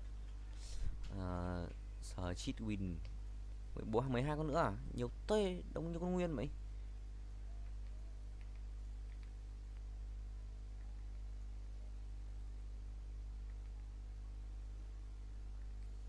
Đúng cứ như con nguyên ấy.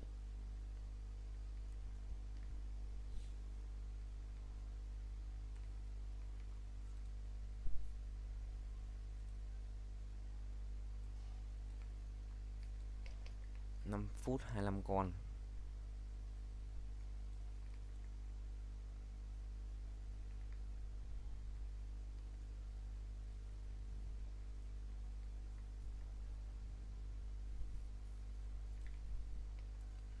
Nào xuống đây hết.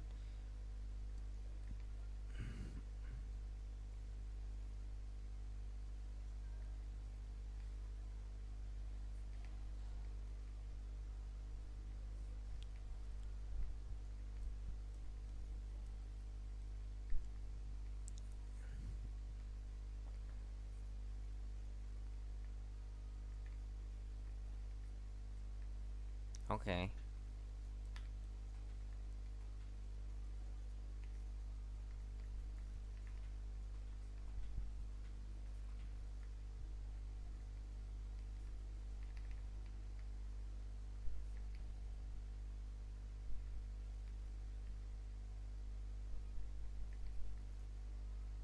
Ui dồi ôi, ui dồi ôi.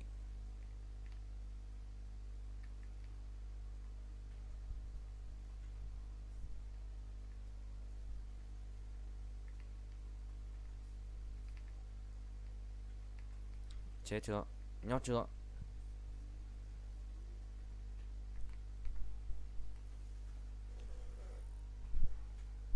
Một cái đắc tiêu cờ lô à.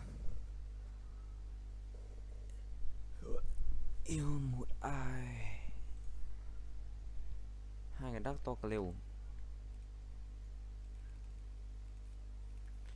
Đắc tiêu cờ lô à. 1 phút nữa.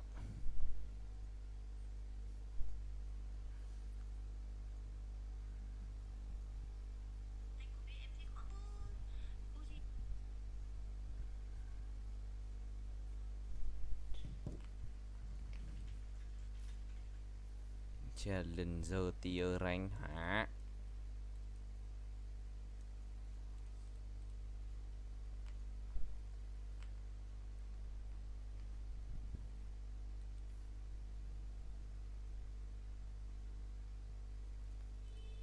Có score.